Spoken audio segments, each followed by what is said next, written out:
Assalamualaikum warahmatullahi wabarakatuh. Waalaikumsalam warahmatullahi wabarakatuh.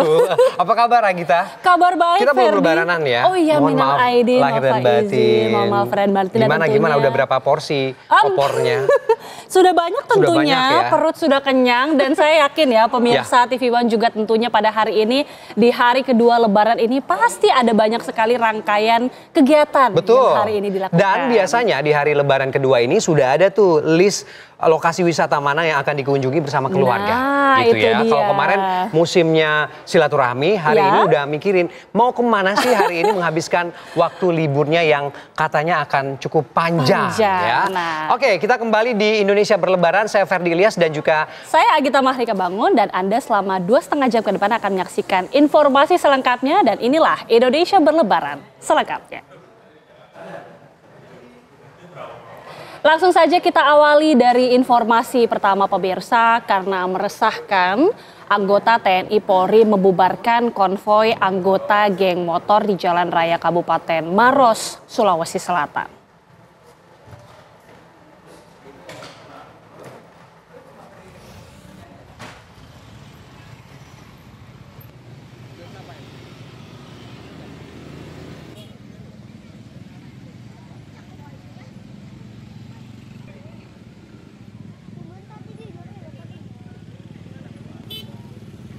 Kami hadirkan informasi minibus membawa rombongan pemudik di Lebaran pertama dan minibus ini masuk ke sawah diakibatkan sopir yang mengantuk.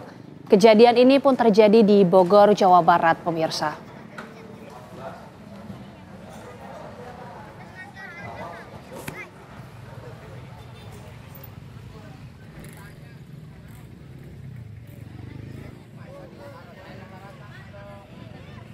lihat di visual di televisi Anda, kita melihat bagaimana penanganan sepertinya ini korban ya dari minibus yang masuk ke dalam sawah di sebuah permukiman di Bogor, Jawa Barat.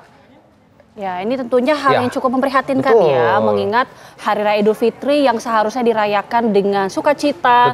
Tapi memang kita tidak mengetahui ada kejadian yang cukup nahas terjadi di Bogor, benar Jawa sekali. Barat. Dan satu hal yang paling penting adalah kalau mengantuk jangan dipaksakan untuk mengemudi. Nah, inilah yang kemudian akibat yang bisa dirasakan oleh orang-orang yang tetap membandel kalau mengantuk itu memaksakan untuk tetap memudik. Akhirnya terjadilah kecelakaan seperti ini. Ini sangat tidak dianjurkan untuk Anda yang kalau memang mengantuk ya istirahat saja. Betul. Gitu ya. Tidak henti-hentinya kami menghimbau kepada Anda mungkin para pemudik yang jangan-jangan masih melakukan perjalanan mudik ataupun melakukan silaturahmi ya. Jangan lupa untuk tetap mengecek kondisi kendaraan dan juga tetap hati-hati berkendara supaya aman sampai dengan selamat. Betul. Kita ke informasi selanjutnya. Ini seorang pemudik sepeda motor asal Pati ditemukan tewas di area kebun tebu di pinggir Jalan Pantura, Kudus, Jawa Tengah.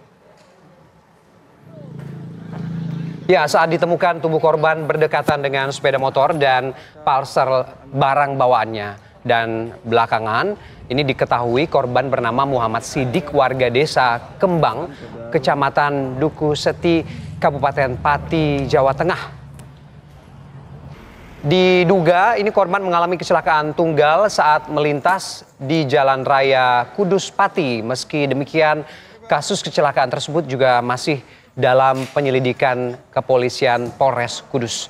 Diperkirakan juga ini kecelakaan terjadi pada Minggu dini hari di saat kondisi jalan ini juga menikung serta minimnya penerangan lampu jalan dan diduga menjadi salah satu faktor penyebab kecelakaan itu.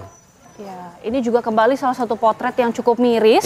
Kecelakaan yang kali ini terjadi di Kudus, Jawa Tengah. Pemirsa, ini kecelakaan tunggal yang ternyata cukup memprihatinkan ya. Kondisi jalan yang kurang baik, bahkan penerangan yang begitu minim. Ini kita harapkan tentunya menjadi perhatian dari pemerintah setempat untuk bisa semakin membenahi ya. Karena kita tahu apalagi di musim Lebaran ini begitu banyak perjalanan darat yang dilakukan. Dan satu hal juga yang penting Agita adalah menjaga kondisi tubuh. Ya, karena dengan kesibukan merayakan hari kemenangan atau Lebaran ini memang kondisi tubuh ini agak kurang harus menjadi fit prioritas begitu ya, sehingga melakukan aktivitas-aktivitas yang cukup beresiko ini harus dipertimbangkan. Baik, pemirsa, Senin malam, hari pertama Lebaran Idul Fitri, stasiun Tasikmalaya, Jawa Barat ini dipenuhi pemudik yang kembali ke rumah dan pulang kampung.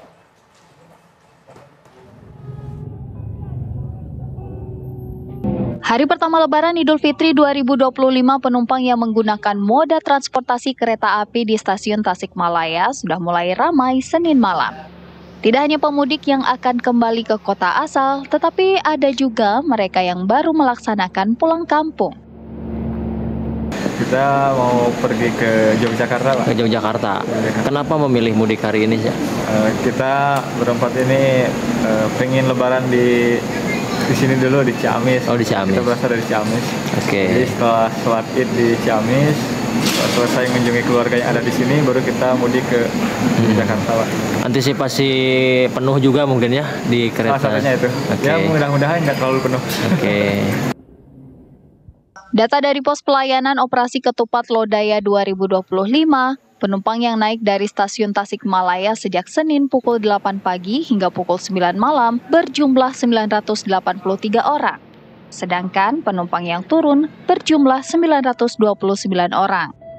Dari Tasikmalaya, Jawa Barat, Denden Ahdani, TV One mengabarkan. Ya, kita akan pantau bagaimana situasi arus mudik di beberapa titik yang kabarnya di hari Lebaran kedua ini juga masih terjadi ya. Masih melakukan perjalanan mudik tentunya ke kampung halaman. Ada beberapa orang yang memilih mudik setelah Lebaran ya. Biar aman ya. Oke, ini ada Leo Chandra di gerbang tol Cikampek dan juga ada Hilda Ramadanti di stasiun Pasar Senen Jakarta Pusat.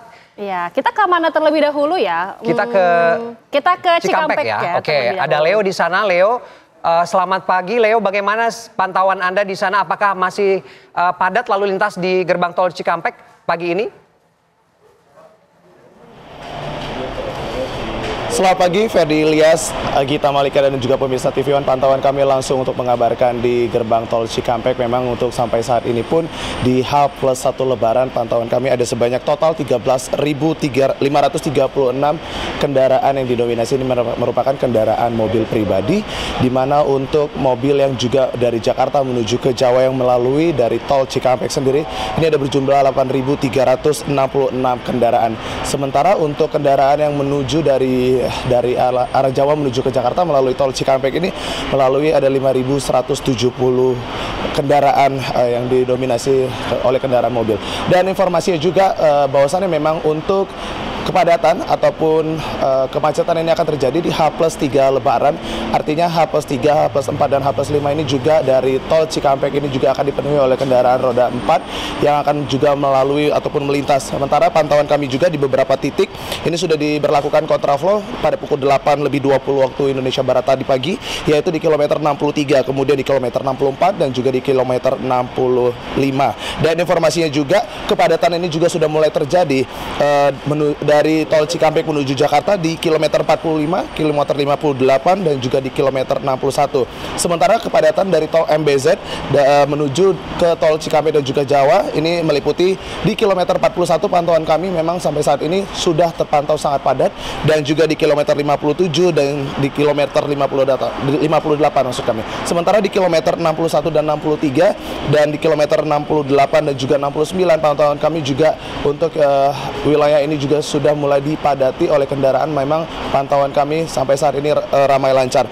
Dan juga untuk periode arus balik di mudik Lebaran 1446 Hijriah ini dari Jasa Marga sudah menerapkan kembali untuk potongan harga atau diskon tarif tol yang berjumlah 20%. Ini akan diberlakukan dengan 2 tahap di tanggal 3 sampai tanggal 5 April 2025 yang berlaku pada pukul 5.00 waktu Indonesia Barat, dan di tahap kedua di tanggal 8 sampai tanggal 10 April 2025 tepat di pukul 5.00 waktu Indonesia Barat juga. Harapannya dengan adanya diskon tarif tol ini juga dapat membantu dan juga memudahkan bagi para pemudik ataupun yang ingin melakukan arus balik dari Jawa menuju Jakarta, yang juga diharapkan dengan efisien, kemudian aman dan juga kenyamanan, serta potongan tarif tol ini juga diberlakukan di beberapa ruas khususnya di Trans Jawa, mencakup tol Jakarta Cikampek, kemudian Jalan Layang MBZ, tol Palimanan Kanci, tol Batang Semarang, dan juga tol Semarang seksi ABC.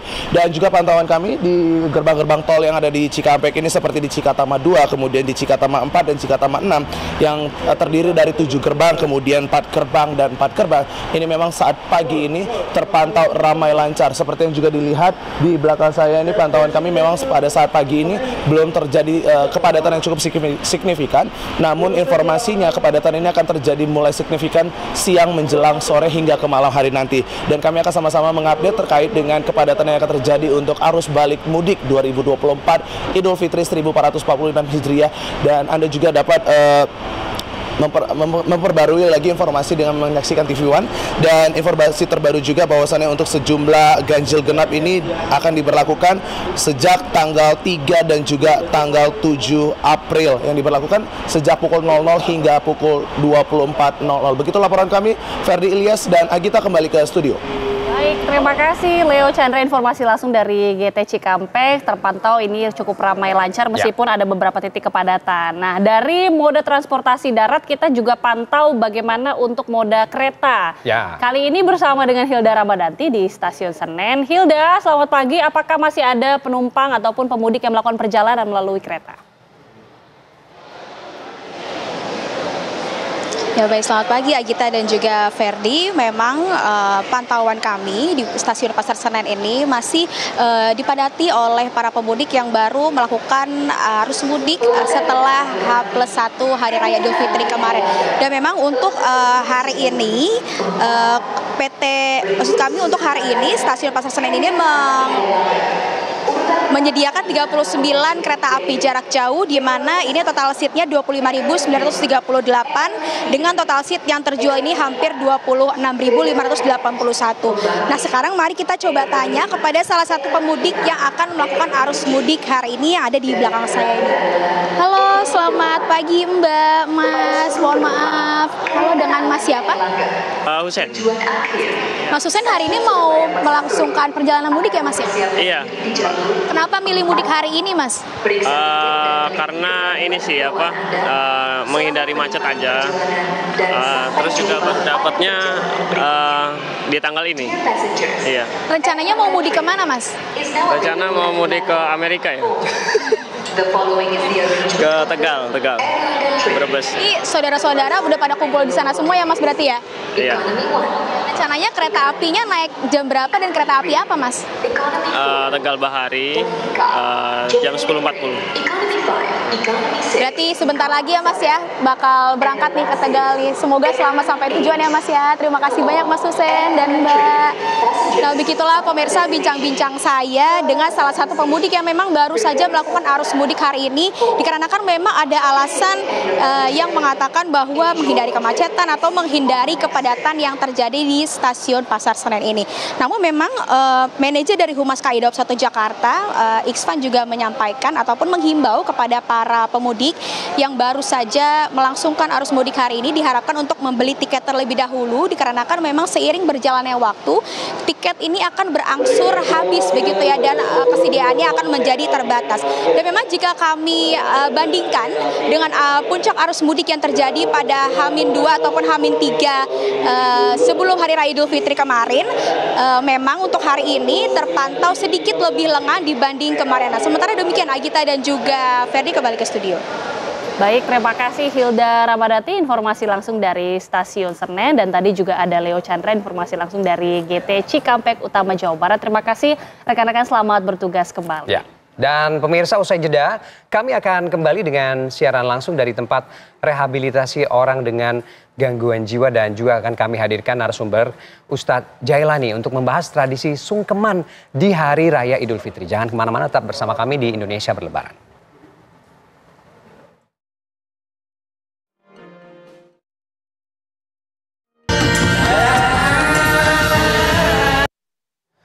Ya, terima kasih Anda masih bersama kami di Indonesia Berlebaran. Pemirsa, kemeriahan Lebaran tidak hanya dirasakan oleh warga biasa, Mereka yang berstatus orang dengan gangguan jiwa atau ODGJ juga turut menikmati momen menyambut Hari Raya Idul Fitri 1446 Hijriah.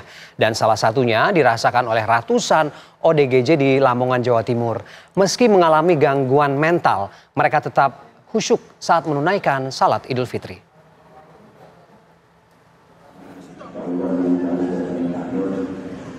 Siapa sangka di antara ratusan warga yang menunaikan salat Id di Masjid Desa Nguok, Kecamatan Modo, Lamongan, Jawa Timur, terdapat seratusan orang dengan gangguan jiwa atau ODGJ.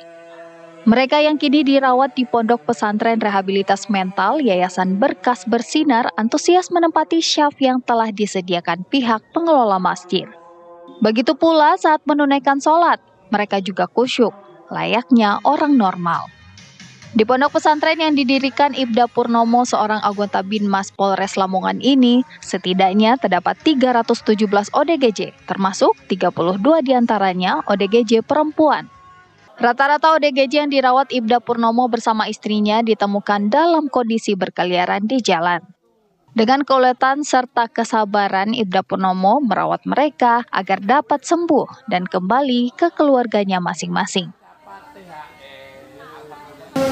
Hari ini momen lebaran, banyak pasien-pasien yang merindukan keluarganya.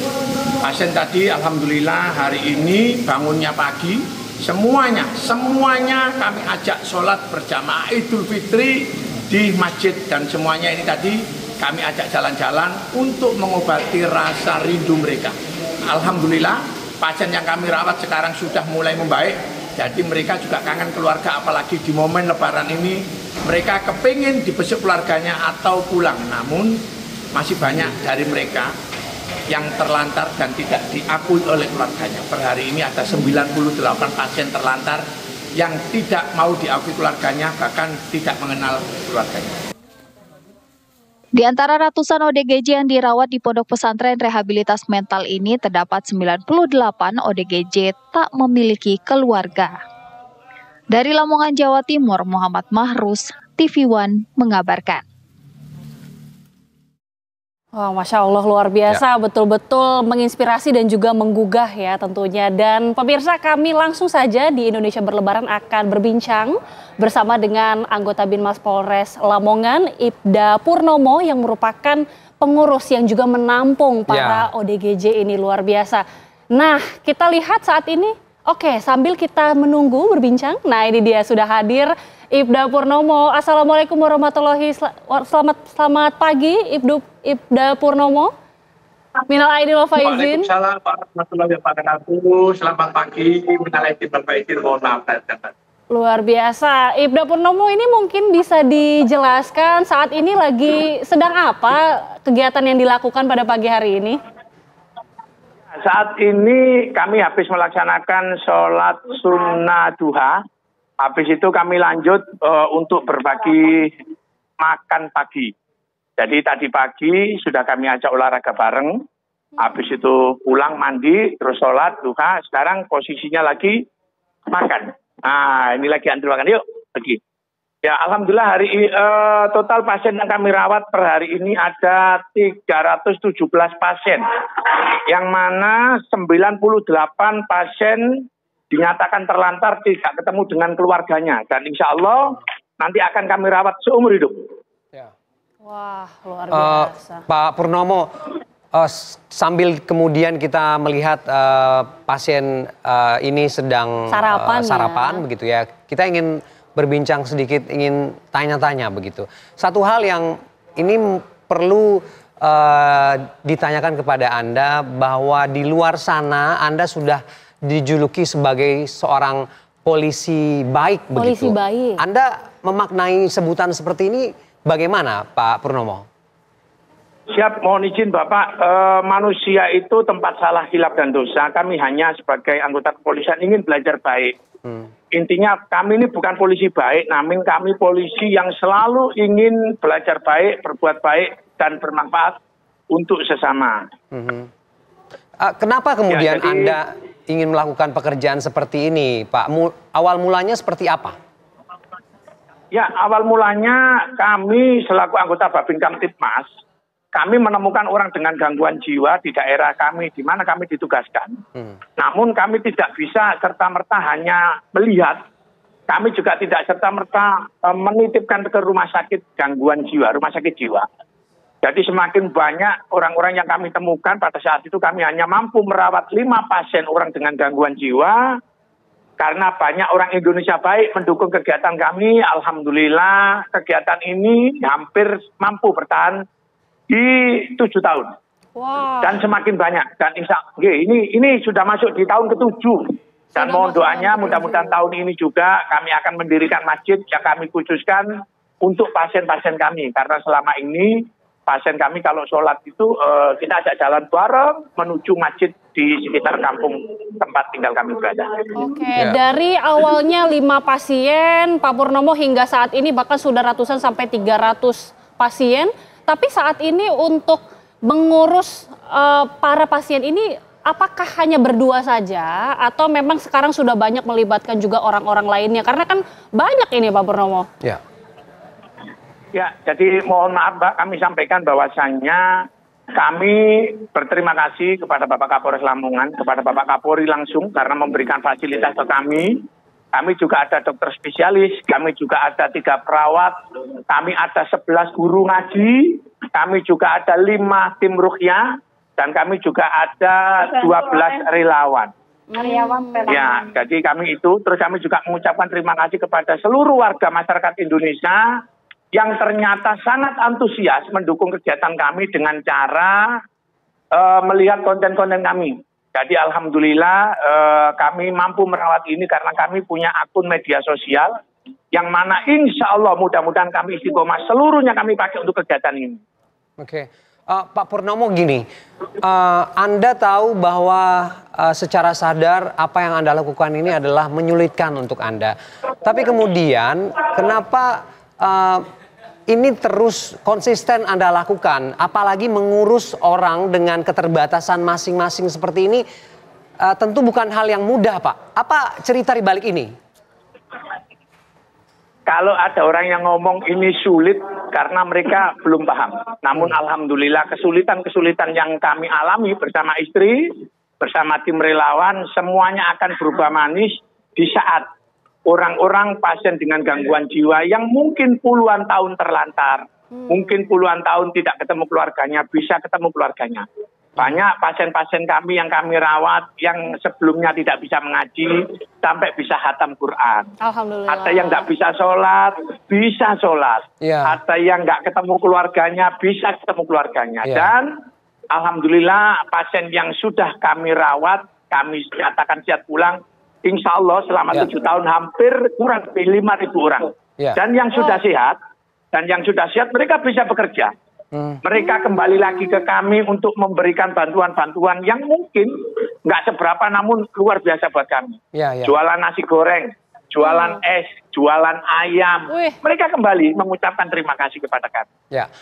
Pak Purnomo, mumpung Ibu ada di sebelah Bapak, saya juga penasaran, kita berdua juga penasaran. Kabarnya Ibu tuh di awal sempat stres juga nggak ngelihat kelakuan Pak Purnomo ini ya?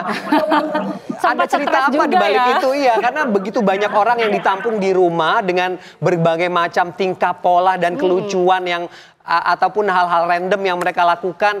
Ada cerita apa di balik itu? Iya, dan itu tidak mudah. Ya, jadi ini di samping ada istri saya, mungkin sampaikan awal mula kok sampean mau merawat orang dengan gangguan jiwa ini, padahal awalnya menolak, istri saya menolak dan sempat berselisih paham sama saya. Iya, karena kasihan melihat mereka yang sebenarnya sama seperti kita, ingin sehat, ingin diperhatikan. Dari situlah saya luluh, akhirnya saya bisa menerima segala kekurangan dan kelebihan mereka. Karena tidak ada manusia yang sempurna, semua punya kekurangan dan kelebihan. Luar biasa. Akhirnya pun kemudian Ibu mensupport sampai saat ini sudah 7 tahun, luar biasa kontribusinya ya. Tapi suka dukanya seperti apa? Mungkin Ibu dan juga Pak Purnomo bisa menceritakan ya. Karena kan tidak hanya berdua saja, respon tetangga seperti apa? Respon keluarga besar seperti apa ketika melakukan ada inisiatif besar seperti ini? Ya, jadi awal mulanya keluarga juga menolak, Mbak, karena sangat membahayakan. Istri saya awal mulanya juga ditempeleng. Saya ini terakhir kemarin ini kening saya robek di sini. Waduh. Terus ini saya juga digigit. Namun semuanya itu kami niatkan bahwasanya mudah-mudahan apa yang kami lakukan ini menjadikan jalan Allah memberikan ridho kepada kami. Dan kami juga mengucapkan terima kasih kepada seluruh warga masyarakat Indonesia yang benar-benar mendukung kami. Kami tidak mungkin mampu merawat ini semuanya. Ya. Bayangkan untuk beras saja, insya Allah per tiap bulan itu mendekati 2,5 ton. Dan banyak warga masyarakat yang mendukung kegiatan kami. Oke, Suka dukanya kalau suka ketemu dengan keluarganya, mereka sehat, mereka mengerti yang sebelumnya tidak pernah mengerti siapa namanya, mereka akhirnya paham. Dukanya kalau tidak ketemu keluarganya, dia sakit harus dirawat di rumah sakit dan tidak ada yang jaga. Itu suka duka kami, tapi insya Allah semua terlalui. Oke. Ya, dan kalau boleh kami tambahkan, Mas Mbak, yakinlah bahwasannya tidak ada kebaikan yang sia-sia. Masih banyak hal-hal baik yang bisa kami lakukan.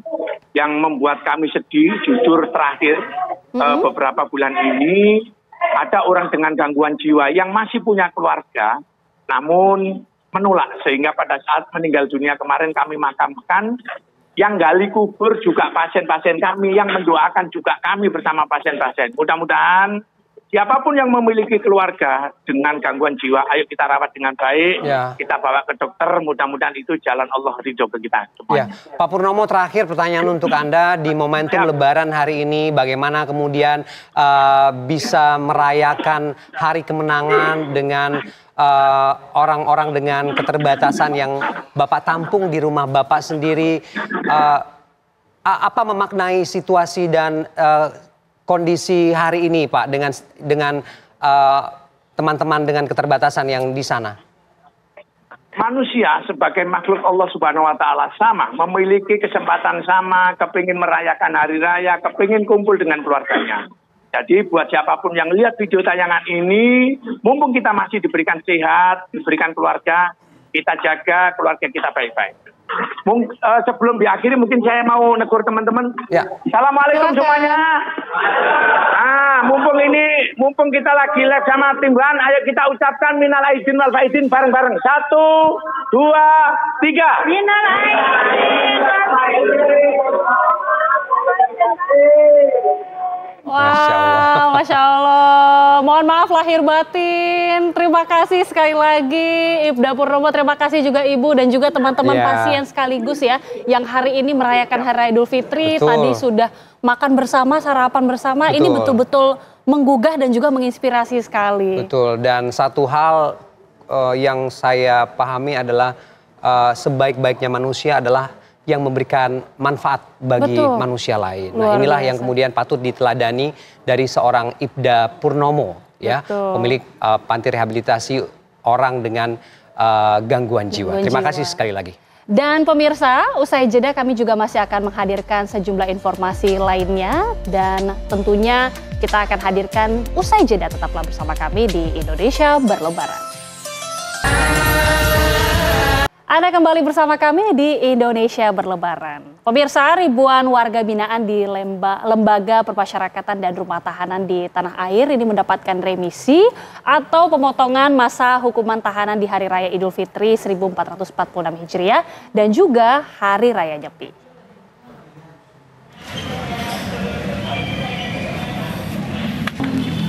Di Jakarta, dari 1.911 warga binaan Rutan Kelas 1 Salemba, Jakarta Pusat, 560 warga binaan mendapatkan remisi khusus dan 14 napi lainnya mendapatkan remisi langsung bebas. Sujud syukur rasa bahagia bisa bebas dan kembali ke rumah disambut para napi yang bebas.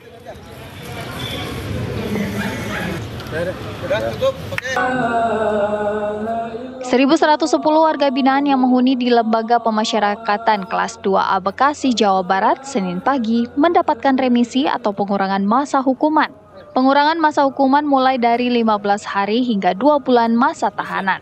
Sementara 7 orang mendapat remisi bebas, dinyatakan bebas bersyarat, dan 8 orang masih menjalani masa tahanan subsidiar. pejabat manajerial,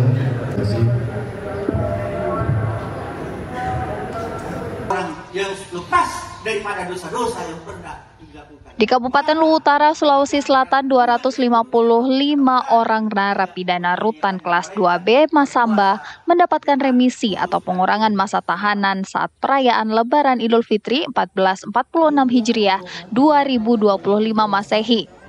Satu di antaranya langsung bebas. Hal itu disampaikan usai para napi mengikuti sholat Id di rumah tahanan. Kabar gembira tersebut tidak hanya disambut bahagia para napi, tapi juga keluarga yang datang berkunjung di hari raya.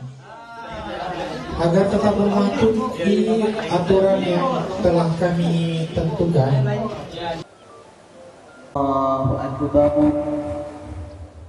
Sementara itu, Kalapas Kelas 1 Makassar Sutarno menilai pemberian remisi khusus terhadap 5.344 narapidana dari 11.462 orang narapidana dan tahanan yang tersebar di 25 lembaga pemasyarakatan dan rumah tahanan di Provinsi Sulawesi Selatan untuk mereka yang telah menjalani hukuman di atas 6 bulan serta berkelakuan baik selama berada di lapas.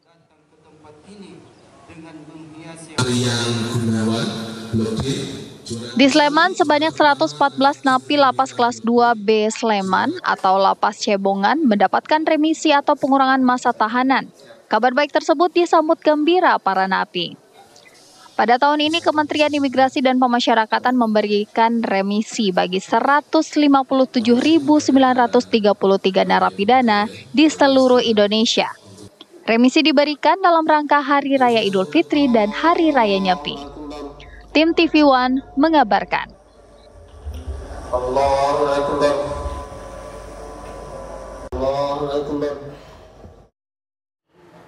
Ya, Hari Raya Idul Fitri memasuki hari kedua, ini tentunya kita masih terus memaknai bagaimana Hari Raya Idul Fitri ini, dan kali ini sudah bersama kita Ustadz Jailani atau Ustadz Abdurrahman Jailani. Selamat pagi, Assalamualaikum Ustadz. Waalaikumsalam. Minal aidin wal faizin, Ustadz, selamat lebaran Ustadz. Amin. Taqabbalallahu minna wa minkum fataqabbal ya karim, sama-sama. Ya. Alhamdulillah. Sehat Ustadz ya? Alhamdulillah sehat, Bang. Alhamdulillah. Nah, ini tadi kita mungkin sudah lihat, ini banyak yang sudah akhirnya mendapatkan remisi di Hari Raya Idul Fitri. Bahkan tadi sebelumnya Pak Ustadz, ini kita sempat berbincang dengan sosok yang sangat inspiratif. Jadi ini polisi yang kemudian bisa menampung. Ada banyak sekali orang dengan gangguan jiwa atau ODGJ sampai ratusan. Betul. Bagaimana sih kemudian dalam pandangan Islam memaknai berbuat baik kepada sesama, khususnya di Hari Raya Idul Fitri ini? Naam. Jadi kalau kita berbicara tentang perintah untuk berbuat kebajikan, itu memang ada di dalam ajaran agama kita. Sebagaimana yang disampaikan oleh Allah Subhanahu wa taala di dalam salah satu ayatnya, wa ta'awanu 'alal birri wat taqwa. Dan tolong menolonglah kalian itu dalam kebaikan dan juga ketakwaan. Wala ta'awanu 'alal itsmi wal 'udwan. Dan janganlah kalian tolong menolong dalam perbuatan dosa dan juga permusuhan. Ila akhiri ayat. Dari konsep ayat ini kita bisa memahami bahwa Al-Quran mengajarkan kepada kita, Islam mengajarkan kepada kita untuk berbuat kebajikan kapanpun, dimanapun, dan kepada siapapun, lebih-lebih pada momentum-momentum yang memang sesuai. Sebagaimana yang sekarang kita alami atau dalam momentum yang saat ini ada kita di dalamnya, yaitu momen Idul Fitri. Oleh karenanya, menyebarkan kebajikan adalah merupakan sebuah ajaran yang memang pasti ada di dalam semua ajaran agama. Terkhusus adalah ajaran agama Islam. Dan kita melihat banyak sekali dari teman-teman kita, terus kemudian juga saudara-saudara kita, termasuk tadi yang disampaikan salah seorang polisi. Kalau tidak salah juga saya memang sering melihat itu beliau buat konten-konten. Sudah 7 tahun dan ini merupakan satu kebaikan yang menurut saya patut diapresiasi, apalagi menyangkut orang-orang yang termarginalkan gitu kan, yang orang istilahnya tidak semuanya mau gitu kan. Ngurus ODGJ itu kan bukan satu hal yang mudah.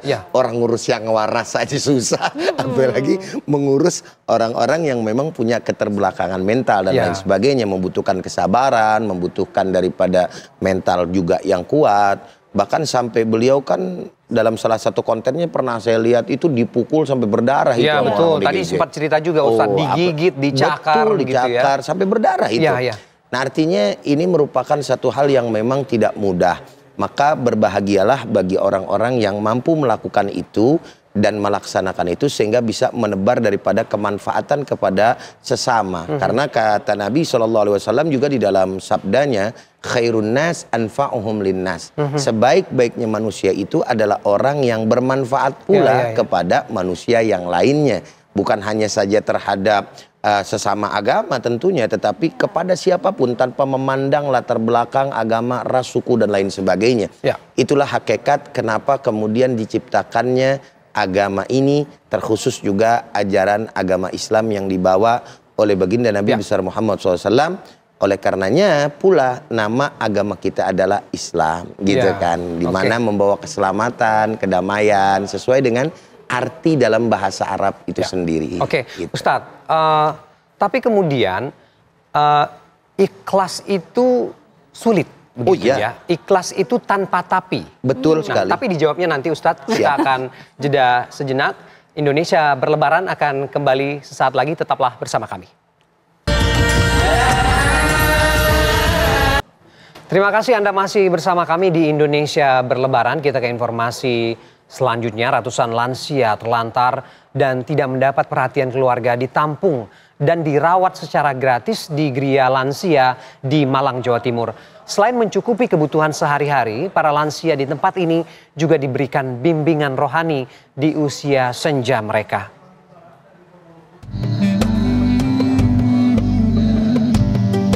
Di Dusun Baran, Kecamatan Wajak, Kabupaten Malang, Jawa Timur, terdapat tempat penampungan lansia yang tak memungut biaya alias gratis. Di Gria Lansia Husnul Khotimah ini, para lansia terlantar dan tak mendapatkan perhatian dari keluarganya dirawat. Para petugas dengan penuh kasih sayang merawat para lansia. Pihak pengelola menyediakan keperluan sehari-hari bagi para lansia ini, terutama kebutuhan pokok mereka. Selain itu, para lansia ini juga mendapat bimbingan rohani. Bahkan setiap hari dilakukan pengecekan kesehatan oleh nakes setempat, mulai dari pengecekan kolesterol, gula darah, hingga asam urat. Suka dukanya saya selama hampir membersamai Mbak Kakung Mbak Putri 5 tahun ini, sukanya ya memang karena ini ladang amal buat saya ya, untuk akhirat, jadi suka saja. Sukanya karena tadi ini merupakan wasilah kebaikan dan akan kita bawa ke akhirat.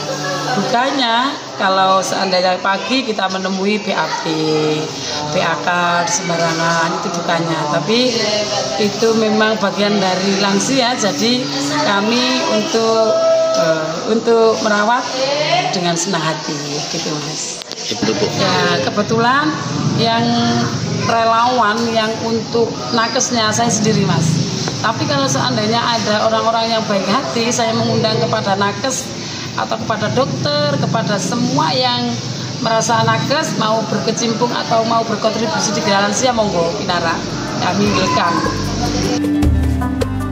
Hingga saat ini terdapat 176 lansia yang dirawat di Gria Lansia Husnul Khotimah. Selama 5 tahun berdiri, tercatat sudah ada 243 lansia telah meninggal dunia. Dari Malang, Edi Cahyono, TV One mengabarkan. Ya, ada ratusan lansia yang kemudian dirawat, luar biasa sekali. Ini juga langsung saja kita akan berbincang bersama dengan pemilik Gria Lansia Malang. Sudah bersama kami secara virtual Bapak Arif Camra. Selamat pagi, Assalamualaikum Pak Arif, minal aidin wal faizin. Selamat pagi, minal aidin wal faizin. Semoga sehat selalu semua. Oke, Pak Arif, ini dari Malang, Jawa Timur, ini mungkin bisa diceritakan bagaimana sih kemudian Ini kan sebuah hal yang tidak mudah Pak Arief untuk melakukan pekerjaan seperti ini. Jadi awal mulanya seperti apa Pak? Akhirnya bisa sampai ada ratusan lansia terlantar yang kemudian dirawat dan juga ditampung. Ya, jadi awalnya kita ini komunitas sosial yang intens membantu fakir miskin di jalanan gitu. Kemudian ada beberapa kasus sudah membusuk di rumahnya. Kita kemudian berinisiatif bagaimana kalau kita bikin satu wadah yang bisa merawat mereka secara menyeluruh sampai meninggal dunia. Alhamdulillah sampai hari ini kami sudah merawat kalau di total lebih dari 400 orang yang sudah meninggal saat ini sekitar 240 per hari ini. Yang masih kami rawat saat ini sekitar 180.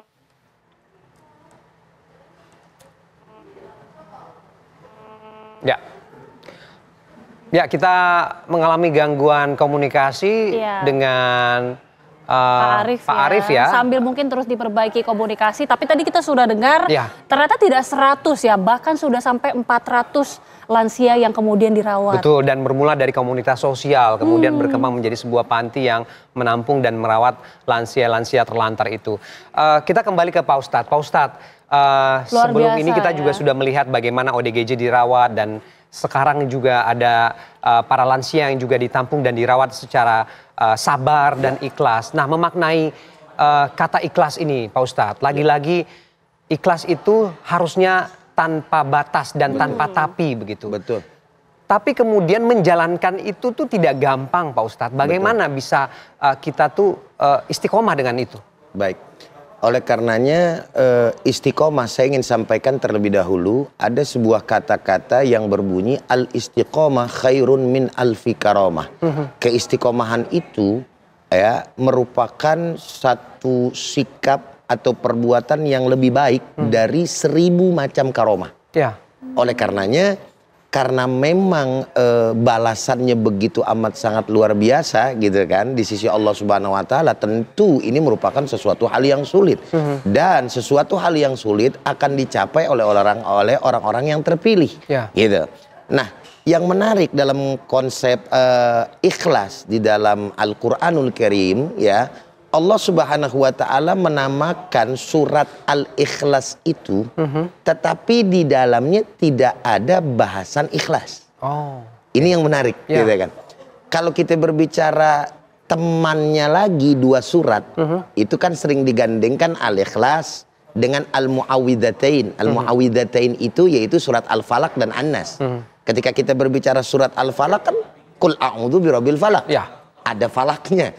Bicara An-Nas ada juga An-Nasnya. Qul a'udzu birabbin nas. Begitupun dengan yang namanya tapi berbeda maksud saya dengan yang namanya surat Al-Ikhlas.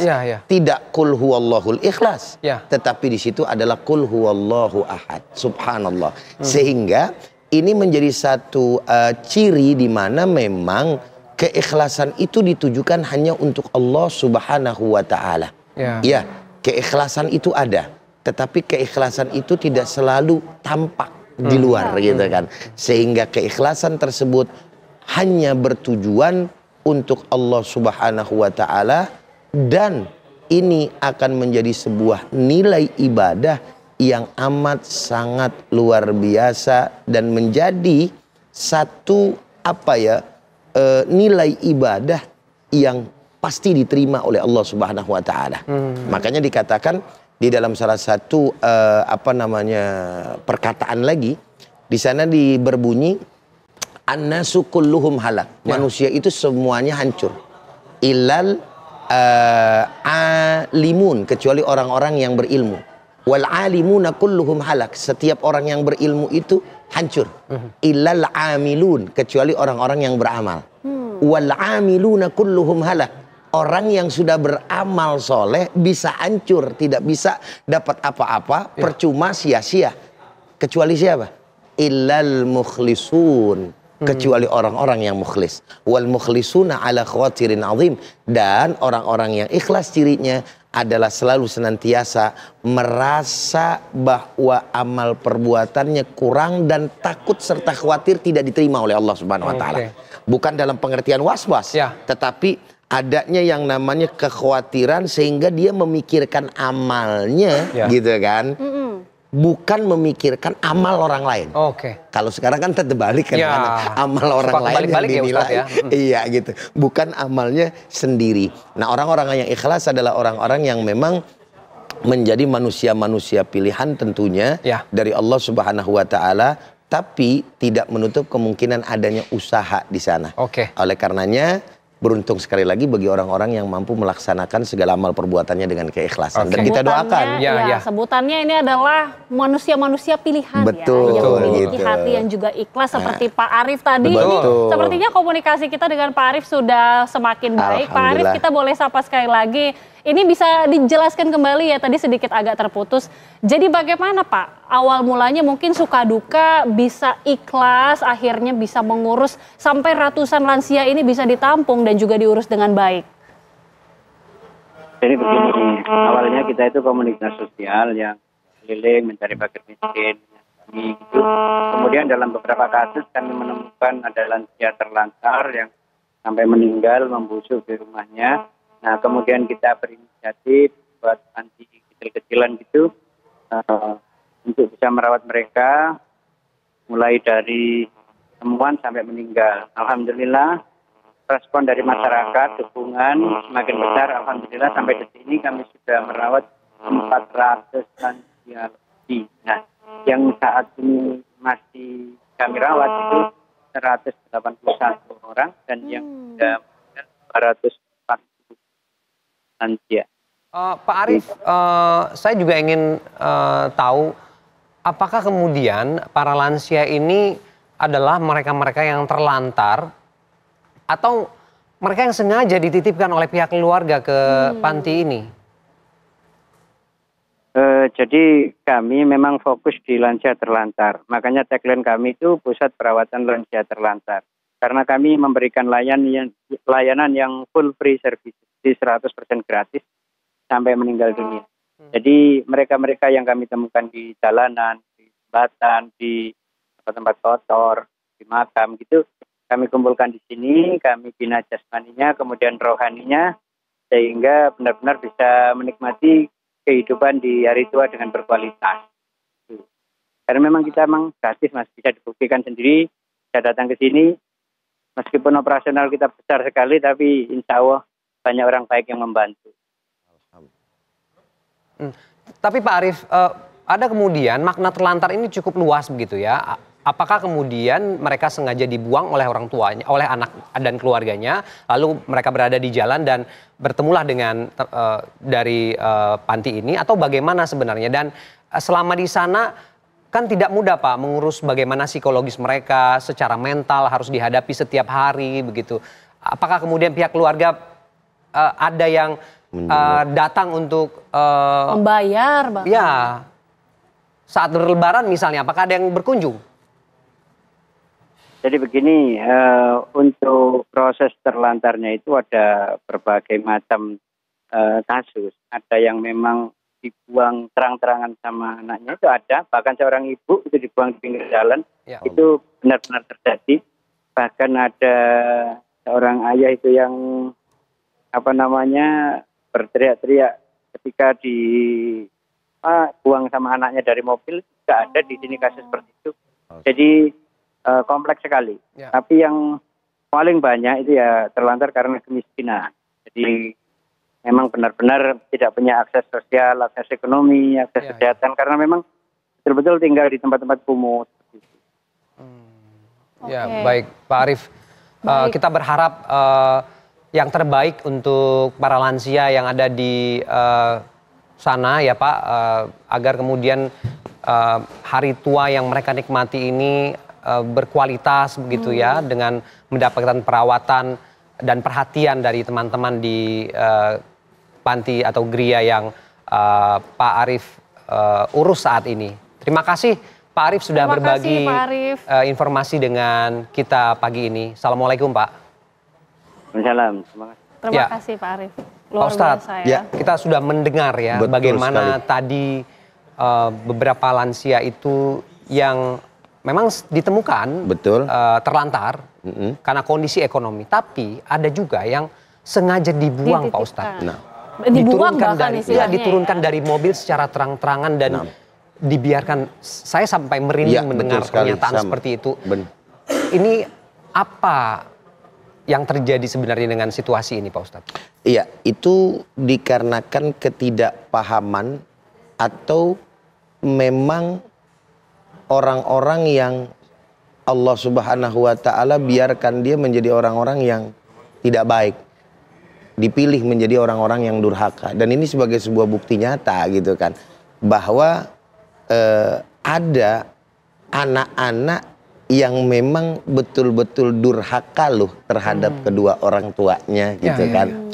Sehingga harusnya seorang anak mempunyai kesempatan untuk berbuat baik kepada kedua orang tuanya di masa tuanya, justru dia mengabaikan dan menyia-nyiakan kesempatan yang luar biasa ini.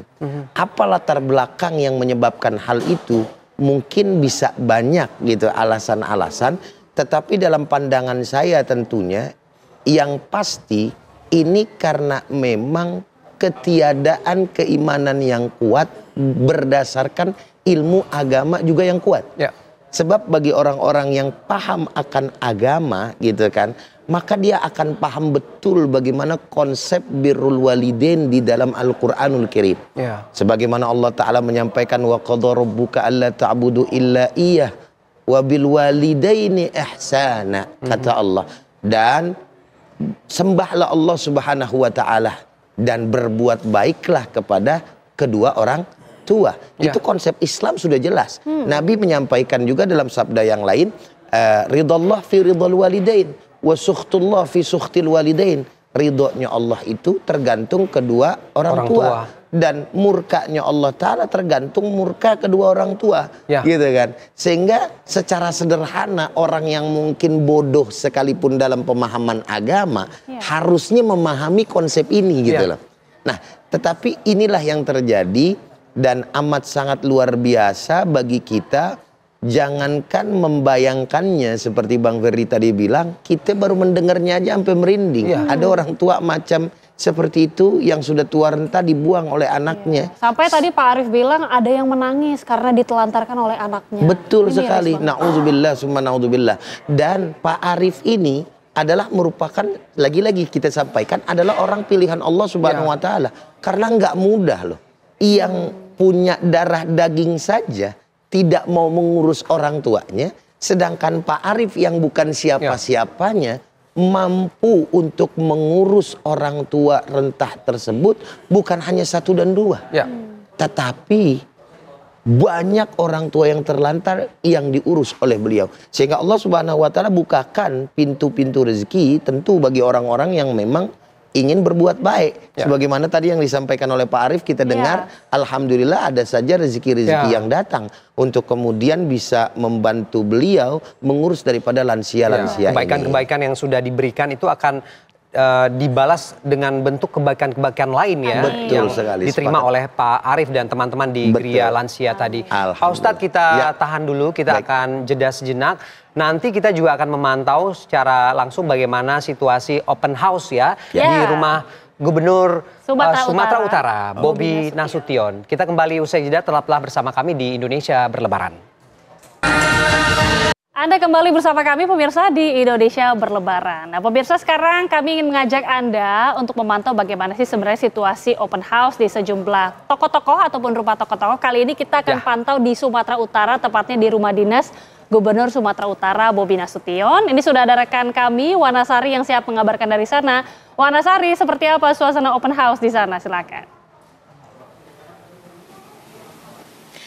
Baik Agita Ferdi dan pemirsa, ikan muzair, ikan patin, mohon maaf lahir dan batin. Pemirsa, di Lebaran hari kedua ini kami akan mengajak Anda untuk bersilaturahmi di rumah Dinas Gubernur Sumatera Utara, yaitu Bapak Bobi Afif Nasution. Dan rencananya hari ini sudah disiapkan, beliau akan menerima tamu kepala daerah dari kabupaten kota di Sumatera Utara. Dan langsung saja saya akan menyapa beliau. Assalamualaikum Bapak, apa kabar?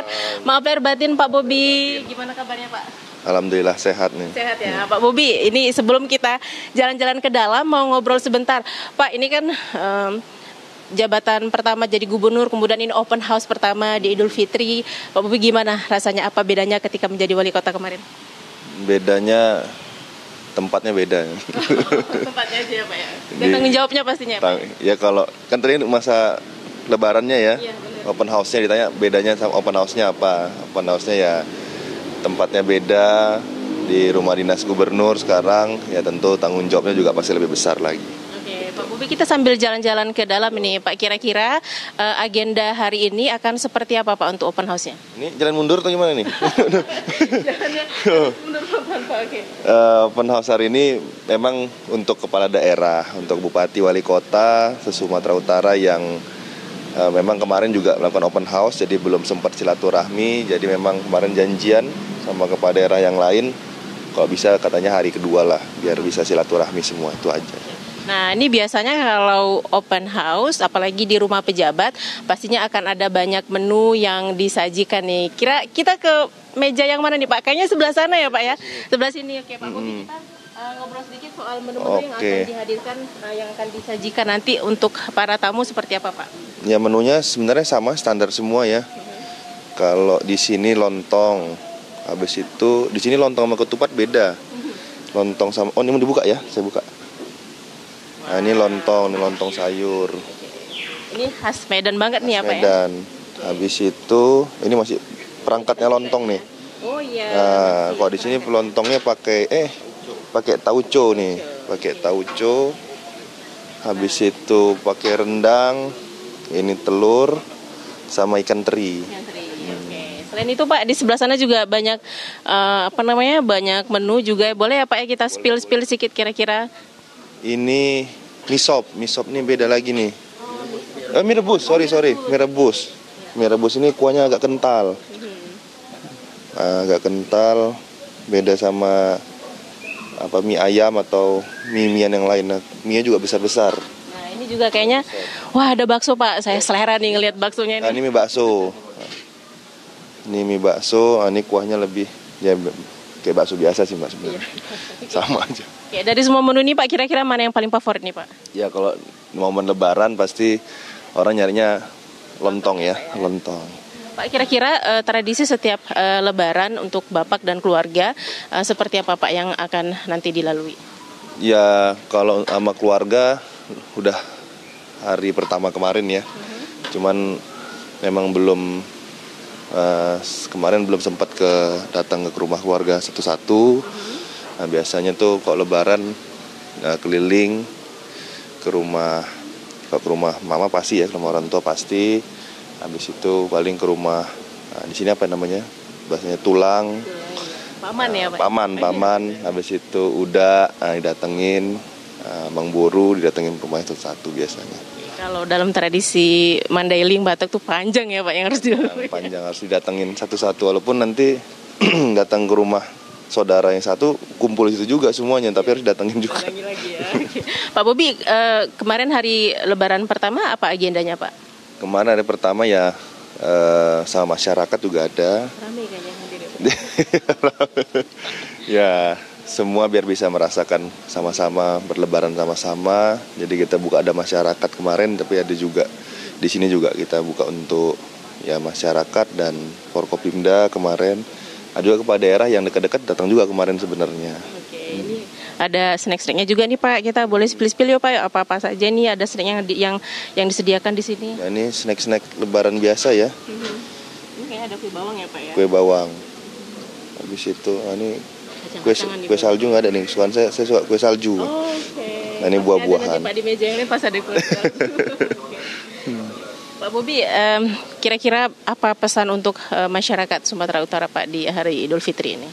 Yang pasti hari Idul Fitri ini kita saling memaafkan, saling menjaga satu sama lain, dan hari ini juga momen kita untuk bersilaturahmi, manfaatkan untuk bertemu keluarga, tapi dalam silaturahmi mudik tetap hati-hati.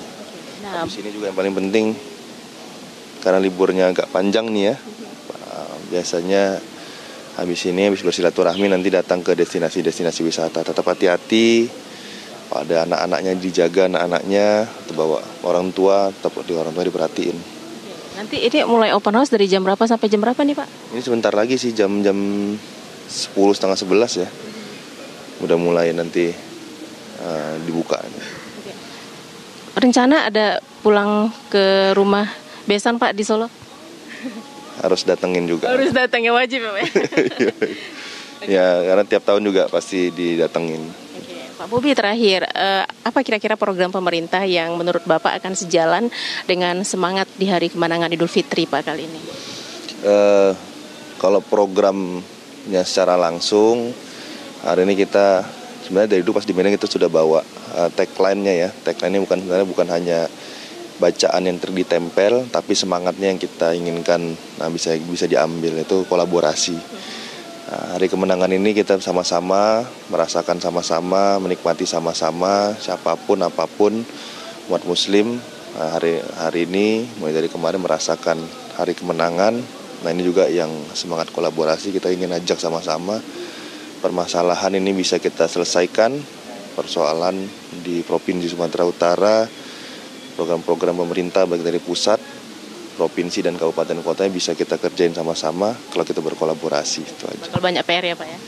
Ya, insya Allah bisa diselesaikan kan gitu. Oke, baik. Terima kasih Pak Gubernur Sumatera Utara, Bapak Bobi Afif Nasution. Ya, demikian Agita Ferdi dan pemirsa suasana open house yang sebentar lagi akan dibuka oleh Gubernur Sumatera Utara untuk para tamu pejabat tentunya di Sumatera Utara. Dan tentunya saya juga sudah tidak sabar untuk menikmati aneka menu yang tersaji di sini seperti bakso, lontong, dan ada banyak menu lainnya. Saya kembalikan ke Agita dan Ferdi di Jakarta. Baik, terima kasih Wanasari, informasi langsung dari Medan. Kalau saya lihat menunya ini menggiurkan banget itu dia, ya. saya baru mau ngomong itu.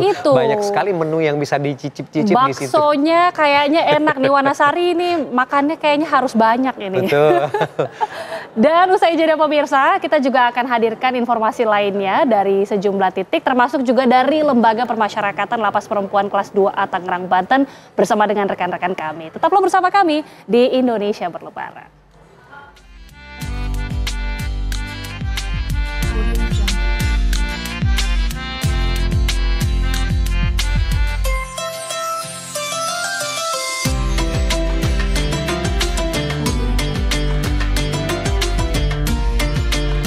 Bismillahirrahmanirrahim. Assalamualaikum warahmatullahi wabarakatuh. Salam sejahtera bagi kita sekalian. Shalom, salve om, swastiastu. Namo Buddhaya, salam kebajikan. Saya Prabowo Subianto, Presiden Republik Indonesia. Atas nama pemerintah Republik Indonesia dan atas nama pribadi, mengucapkan selamat Hari Raya Idul Fitri 1 Syawal 1446 Hijriah kepada seluruh umat Islam di tanah air dan di seluruh dunia. Setelah sebulan penuh menjalankan ibadah puasa Ramadan, tibalah saat kita merayakan kemenangan. Idul Fitri adalah momen suci untuk saling memaafkan, mempererat silaturahmi, dan meneguhkan kembali komitmen kita sebagai pribadi untuk menjadi lebih baik, lebih sabar, dan lebih peduli terhadap sesama. Saya mengajak seluruh rakyat Indonesia dimanapun berada untuk menjadikan Idul Fitri ini sebagai kekuatan dalam memperkokoh persatuan bangsa, memperkuat solidaritas sosial, dan membangun masa depan Indonesia yang lebih adil, lebih makmur, dan berkeadapan untuk kesejahteraan seluruh rakyat Indonesia. Minal aizin wal faizin. Mohon maaf lahir dan batin. Terima kasih. Wassalamualaikum warahmatullahi wabarakatuh. Salam sejahtera bagi kita sekalian. Shalom, salve om, santi, santi, santi om. Namo Buddhaya, salam kebajikan.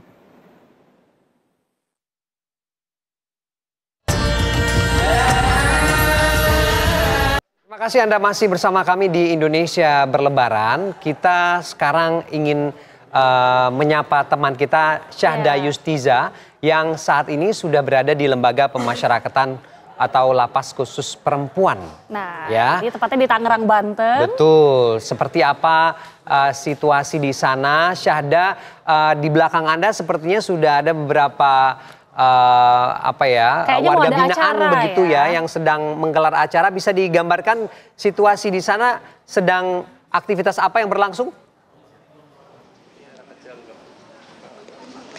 Baik, selamat siang Agita dan juga pemirsa. Bahwasannya memang keceriaan dan juga keberkahan dalam nuansa Idul Fitri ini masih terasa sekali tentunya di tempat saya mengabarkan saat ini, karena saya sedang berada di Lapas Perempuan kelas 2A yang bertempat di Tangerang. Nah, situasi terkini tadi seperti yang ditanyakan, bahwasannya tepatnya ini kan karena sudah pukul 10 waktu Indonesia Barat. Sejatinya di pukul segini ini sudah dibuka jam kunjungan bagi para keluarga yang memang ingin mengunjungi atau menengok warga binaan permasyarakatan yang berada di sini. Dan memang biasanya kalau hari raya Lebaran nih, kami mendapatkan informasi kalau hari kedua biasanya total kunjungan ini justru jauh lebih banyak dibandingkan hari-hari biasanya. Nah, kebetulan saya juga mau bertanya kepada kepala lapas di sini, kira-kira ada giat-giat apa saja yang dilangsungkan khususnya di momen Idul Fitri di Lapas Perempuan kelas 2A ini. Nah, kebetulan ini ada ibunya nih, mau saya samperin. Halo, selamat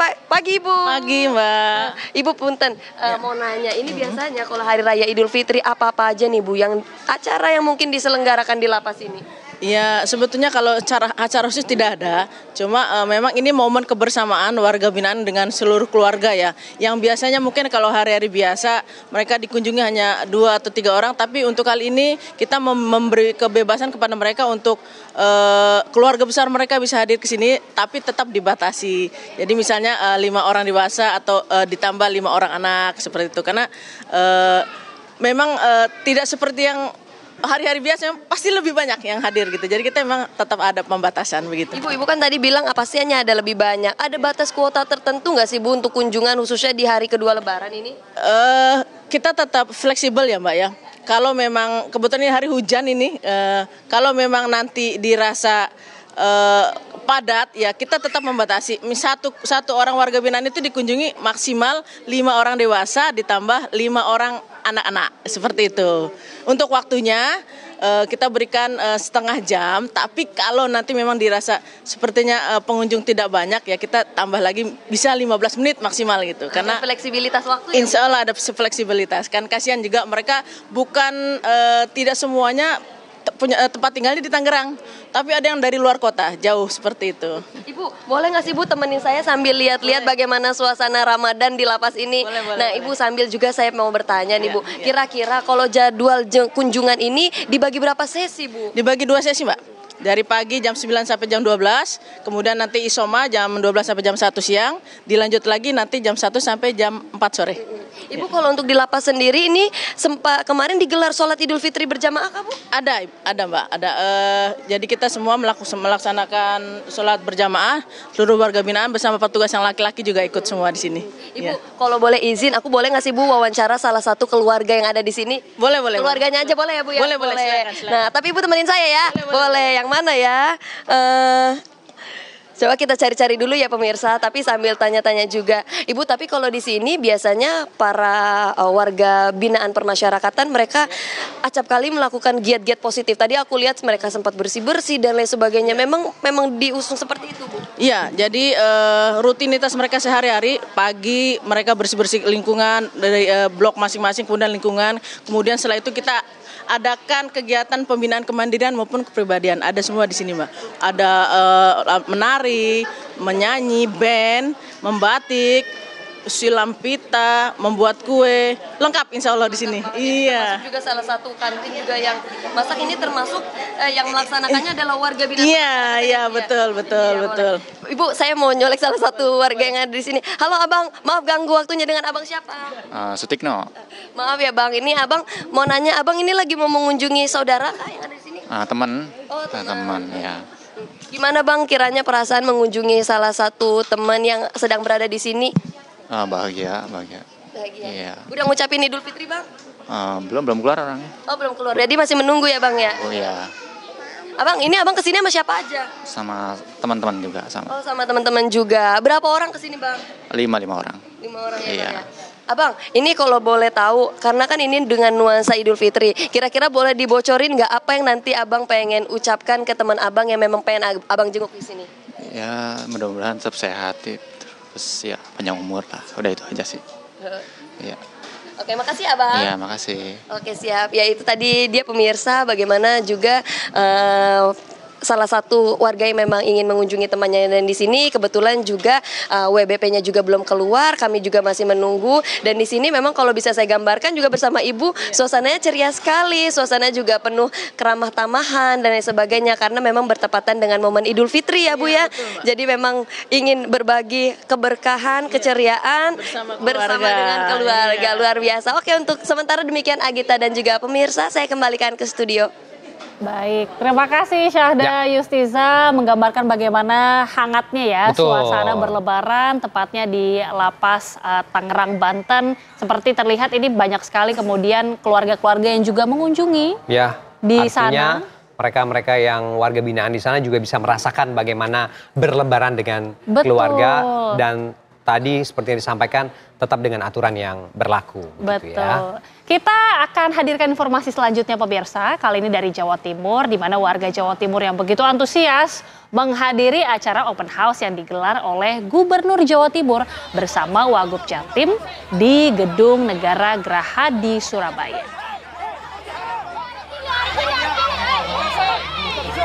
Ya, sejatinya acara yang digelar pada pukul 2 Senin siang namun terpaksa harus dimajukan lebih awal lantaran warga telah mengantri dan juga ada seorang bocah yang terjatuh saat mengantri bertemu dengan Gubernur dan Wakil Gubernur Jawa Timur. Selain dapat berinteraksi meski hanya sebentar, warga juga mendapatkan uang, beras, serta makan gratis yang disediakan di halaman. Gubernur Jawa Timur Hovifah Indar Parawansa mengatakan tetap akan mengundang warga Jatim untuk bersilaturahmi di kediamannya, tepatnya di Jalan Jemur Sari, Surabaya di hari Lebaran kedua ini.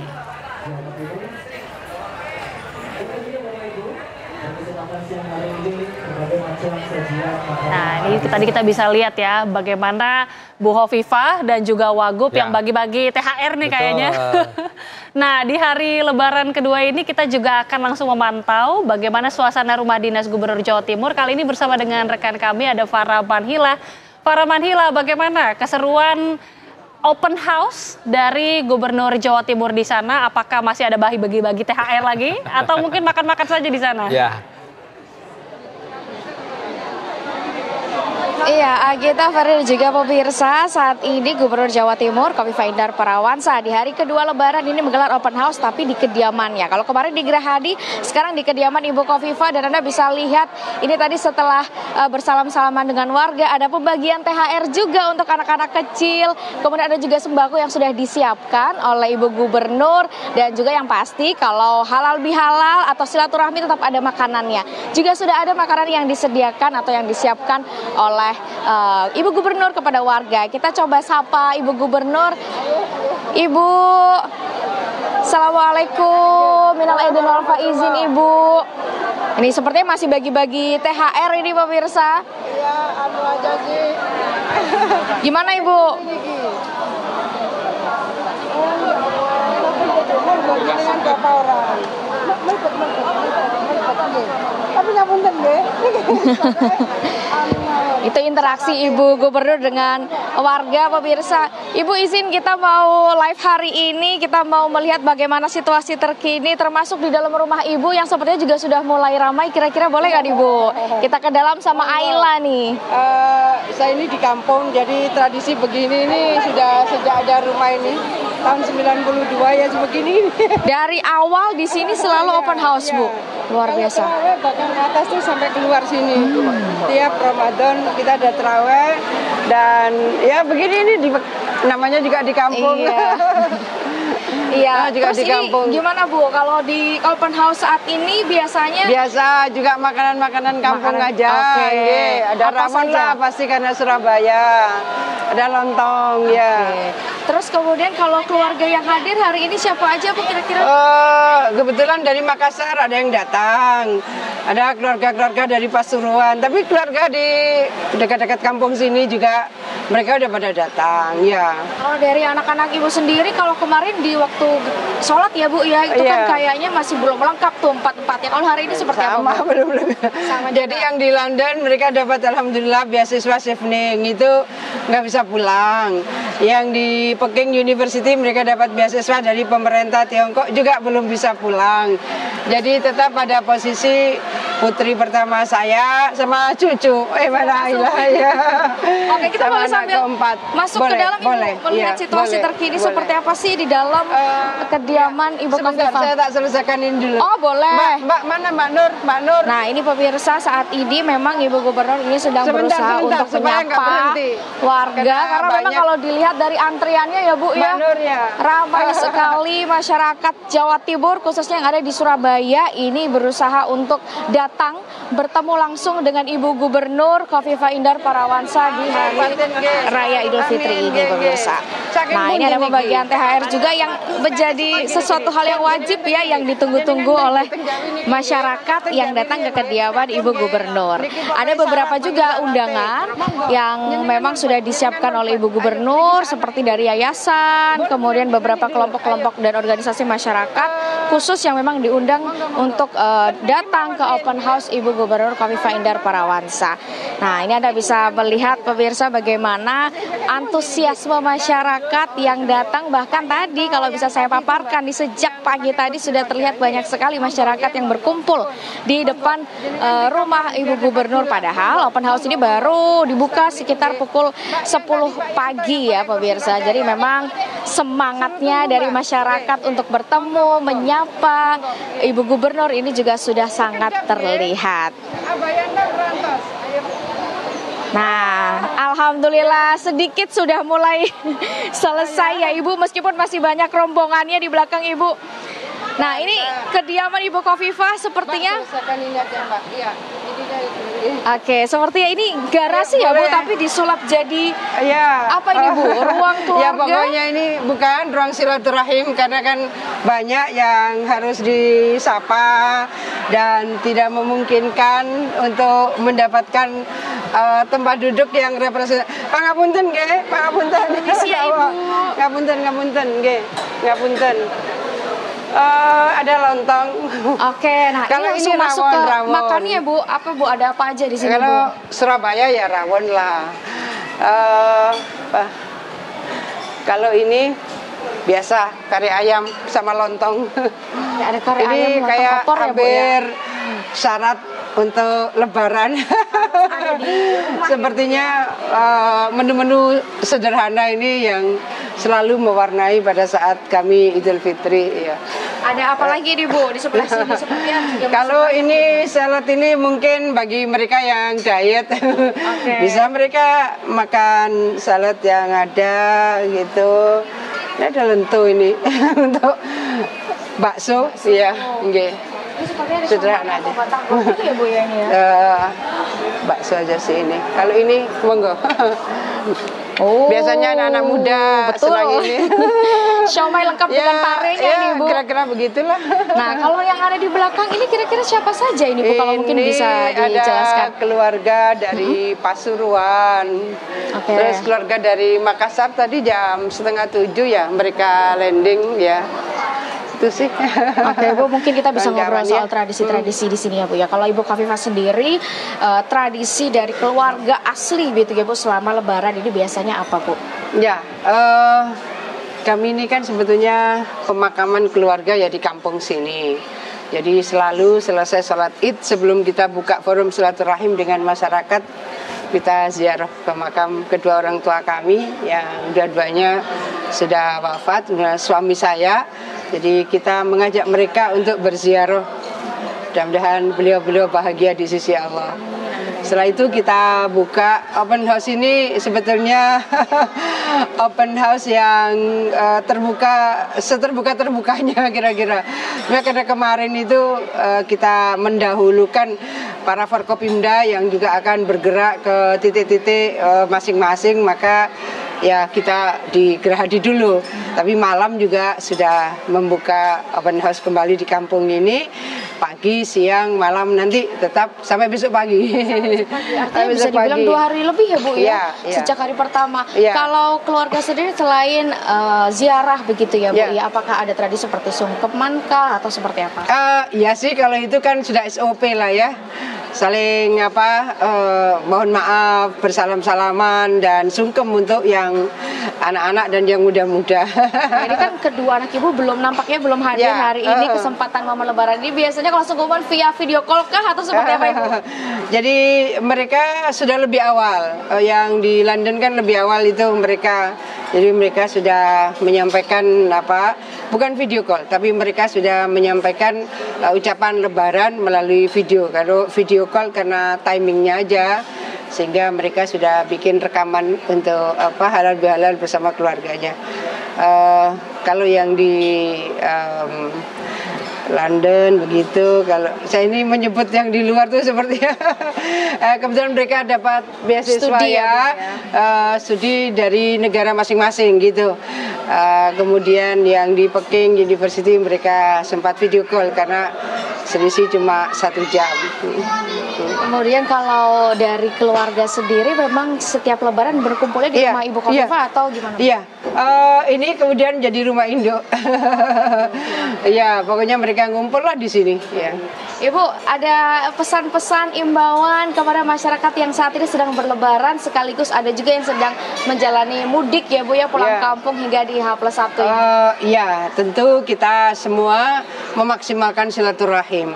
Baik yang tinggal di Jawa Timur maupun yang sedang mudik, pasti mereka memaksimalkan silaturahim.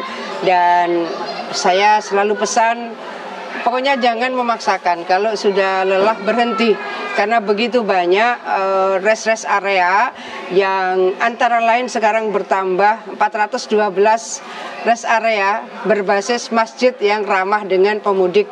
Jadi pastikan ketika kita mengendarai kendaraan, kita dalam keadaan fit.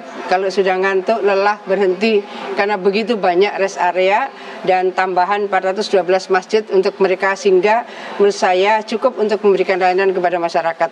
Ya, terima kasih, yang sedang berwisata, selalu saya menyampaikan bahwa BMKG memberikan warning dari mulai Malang sampai Mataraman, artinya sampai Pacitan, Ngawi, berarti itu dari Pasuruan sampai dengan Tapal Kuda, itu berarti Pasuruan, Probolinggo, Jember sampai dengan Banyuwangi, sama warningnya BMKG. Kemungkinan intensitas hujan masih sangat tinggi, hati-hati, terutama wisata pantai, wisata air, dan begitu juga daerah-daerah yang potensial longsor, hati-hati.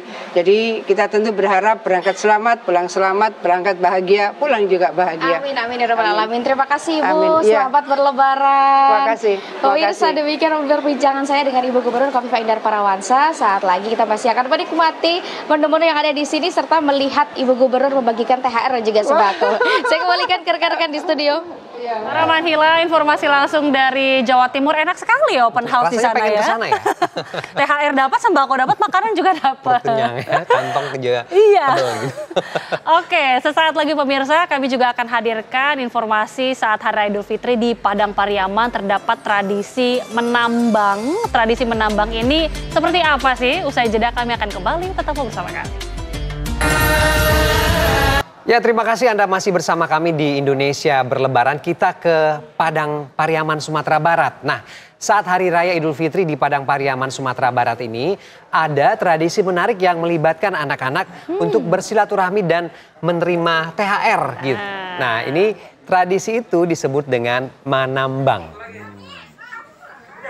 Ya, ini manambang merupakan kegiatan di mana anak-anak berkumpul dalam kelompok-kelompok kecil dan biasanya ini juga terdiri dari 5 hingga 10 orang. Nah, mereka akan berkeliling untuk mengunjungi rumah-rumah warga, rumah-rumah tetangga di sekitar mereka tinggal ini setelah melaksanakan salat Idul Fitri. Dan selain sebagai ajang untuk bisa mendapatkan uang, nah manambang ini juga memiliki nilai sosial yang tinggi. Anak-anak di sana dikasih pelajaran tentang bagaimana berinteraksi dengan orang dewasa, mengucapkan salam dan juga memperkenalkan diri dengan sopan. Meski seiring berjalannya waktu, ada juga kecenderungan tradisi ini mulai memudar ya, dan manambang sampai hari ini pun tetap menjadi bagian penting dari perayaan Idul Fitri di Sumatera Barat, dan tradisi ini adalah warisan budaya yang unik dan patut untuk dilestarikan.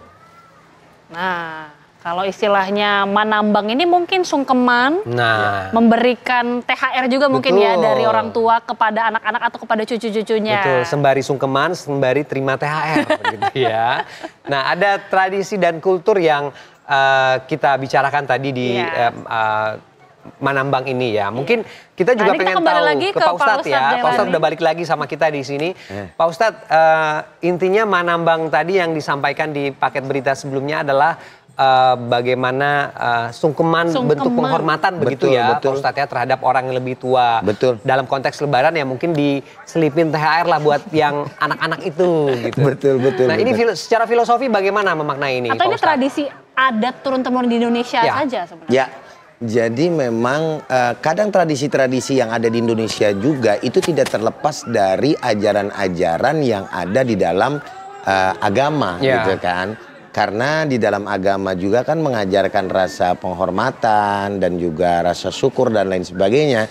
Nah, kemudian dimasukkan dengan bahasa-bahasa yang artinya sesuai dengan lingkungan. Kalau di Jawa kan sungkeman. Sungkeman itu kan dari bahasa Jawa. Sedangkan dari Sumbar tadi apa tadi? Manambang. Manambang. Gitu kan. Berarti sama juga sebenarnya. Sebetulnya sama konteksnya saja. sama ya. Poinnya adalah apa? Yaitu tadi tanda rasa hormat kepada yang lebih tua, kepada orang tua. Lalu kemudian juga rasa syukur tentunya gitu kan. Yang pada akhirnya ada bumbu-bumbu yang lain nih gitu kan. Bumbu-bumbunya yang lainnya apa? Karena pada momen-momen tertentu seperti Idul Fitri, ia memberikan yang namanya uang gitu ya. Kan? Sebagai tanda apa tadi? Rasa syukur gitu kan. Nah, oleh karenanya ini merupakan tradisi-tradisi yang harus dipertahankan karena memang merupakan tradisi yang sangat baik. Nah, yang tidak baik itu maksa minta THR. Nah, itu dia. Itu yang nggak boleh, Pak Ustadz ya. Gitu. Jadi habis sungkeman tapi lama gitu genggamnya, tapi kok THR-nya nggak ada. Terus kalau nggak ada cemberut. Nah, itu kan tidak baik ya Pak Ustadz ya. Udah cemberut nyindir lagi gitu kan. Tapi kalau dalam pandangan Islam sebenarnya kan berarti baik yang memberi maupun yang menerima kan harus ada keikhlasan. Betul makanya gitu. Ya, kalau misalkan dalam konsep ini sepertinya yang memberi deh yang ikhlas. Karena yang diberi udah pasti yang menerima seneng-seneng aja ya. Gitu tergantung yang memberi ikhlas apa enggak gitu ya. Nah, oleh karena itu yang ingin saya luruskan di sini juga untuk kita dan juga para pemirsa tentunya ada adab dan etika dalam budaya ini yang harus kemudian jangan tergeser ya. Kadang kan kita menjadi sebuah bahan bercandaan gitu loh. Mana nih THR-nya? Ayo dong gitu kan. Nah, sedangkan kita tidak tahu posisinya yang namanya orang yang kita sindir tersebut, keluarga tersebut, saudara tersebut. Apakah memang dalam kondisi yang lagi finansialnya baik, rezekinya banyak gitu loh. Bukan berarti kemudian hal ini harus dihilangkan, tidak. Ini perbuatan baik. Tapi terima bagi yang memang sudah diberi tanpa meminta. jangan meminta bagi mereka yang memang tidak diberi. Sehingga pada akhirnya ini menjadi suasana yang aman, nyaman, khususnya bagi orang-orang yang didatangi saat lebaran. Apalagi sampai memaksa. Betul. Gitu ya Pak Ustadz? Baik. Iya. Jadi makna sungkeman seperti itu kurang lebihnya insya Allah. Oke, baik Pak Ustadz, kita sudah banyak mendapat perspektif ya, begitu ya, tentang bagaimana sebuah arti keikhlasan, betul. arti kesabaran, begitu ya. Dan bagaimana juga ada kebaikan-kebaikan yang muncul dari teladan-teladan yang tadi dilakukan oleh orang-orang atau figur-figur atau sosok-sosok tadi yang kita bisa ambil kebaikan-kebaikan dari situ. Betul sekali. Bagaimana untuk memaknai Hari Raya Idul Fitri ini. Mungkin terakhir Ustadz, mungkin bisa baca doa atau membacakan doa untuk bagi kita semua ya, terutama di Hari Raya Idul Fitri hari kedua ini, bagi pemirsa TV One, bagi masyarakat memaknai Hari Raya Idul Fitri ini. Monggo silakan Ustaz. Siap, silakan. Yuk kita bersama-sama baca doa para pemirsa semua, mudah-mudahan Allah Subhanahu wa taala menjadikan kita orang-orang yang minal aidin wal faizin, yaitu orang-orang yang kembali kepada fitrah dan juga kembali menjadi orang-orang yang terpilih oleh Allah Subhanahu wa taala, yakni termasuk golongan orang-orang yang beruntung. Astaghfirullahaladzim, astaghfirullahaladzim, falakal hamdu ya ma'bud, Allahumma sholli ala sayyidina Muhammad wa ala ali sayyidina Muhammad, Allahumma rabbana taqabbal minna innaka antas samiul alim wa tub alaina ya Allah innaka antat tawwabur rahim.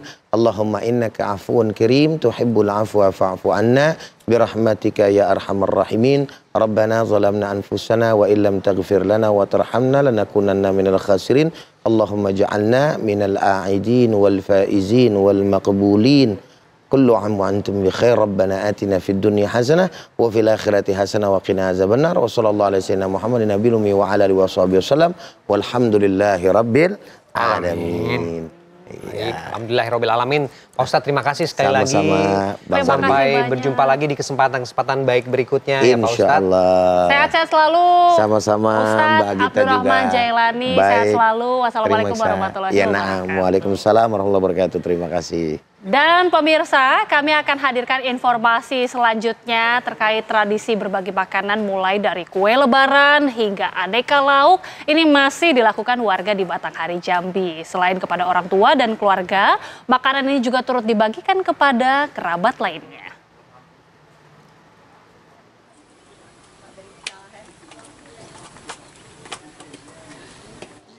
Dengan membawa beberapa rantang, sejumlah warga di Desa Pasar Terusan, Kecamatan Muara Bulian, Batanghari Jambi melakukan tradisi membawa makanan ke rumah orang tua maupun sanak famili.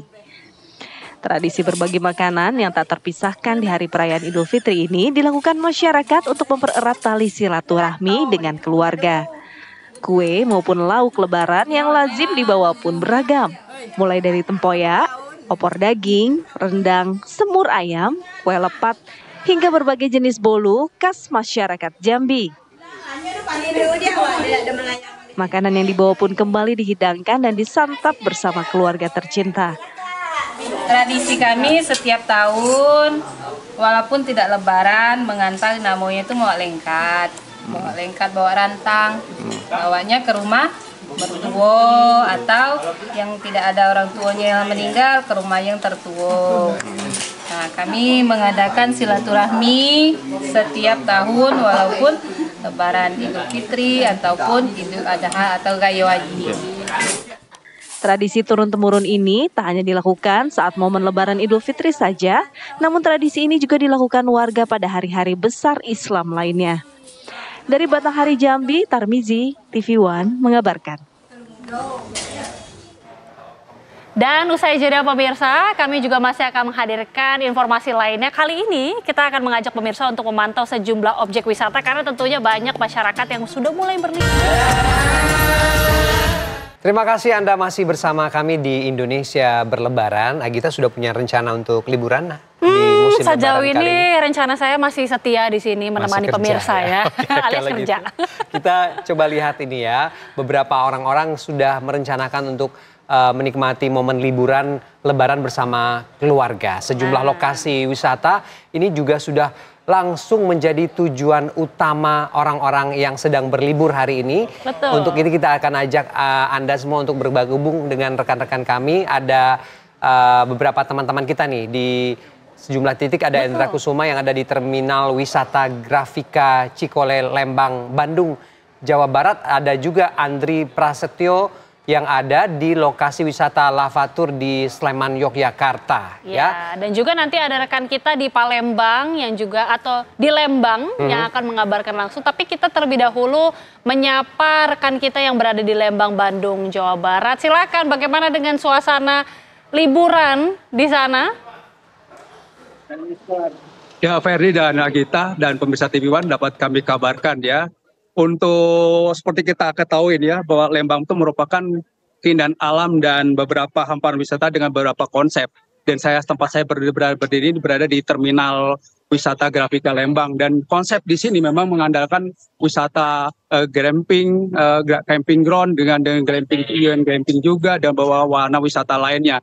Dan untuk menggambarkan seberapa menariknya di luasan hampir sekitar 9 hektar di kawasan Grafika ini, mungkin kita akan melakukan secara gambar, secara mapping penginapan, dan ini rata-rata sebagian warga pun dari beberapa luar kota bukan hanya untuk mengisi liburan tapi menginap juga dan berkumpul dengan beberapa keluarganya untuk merayakan hari Lebaran di Grafika ini. Dan untuk mengetahui secara detailnya dapat kami gambarkan pemirsa, untuk Terminal Grafika ini memang menawarkan, kalau saya lihat, konsep berupa landscape alam dengan udara segar, hampir sekitar 49 kamar penginapan, dan di kawasan ini memang menawarkan beberapa camping ground dan beberapa wisata lainnya, berupa ada yang paintball, ada yang beberapa permainan atau camping yang lainnya, camping secara biasa, dan menawarkan beberapa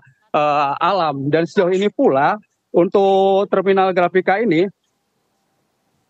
seperti kita ketahui, ini memang berada di kawasan Taman Wisata Grafika ini terletak di kaki gunung dengan ketinggian 1.400 meter atau di atas permukaan laut, dengan mempunyai udara memang sejuk-sejuk, hampir sekitar 49 kamar ini di sini disajikan dari Grafika ini untuk memanjakan beberapa wisatawan, terutama wisatawan dari luar kota, untuk menginap.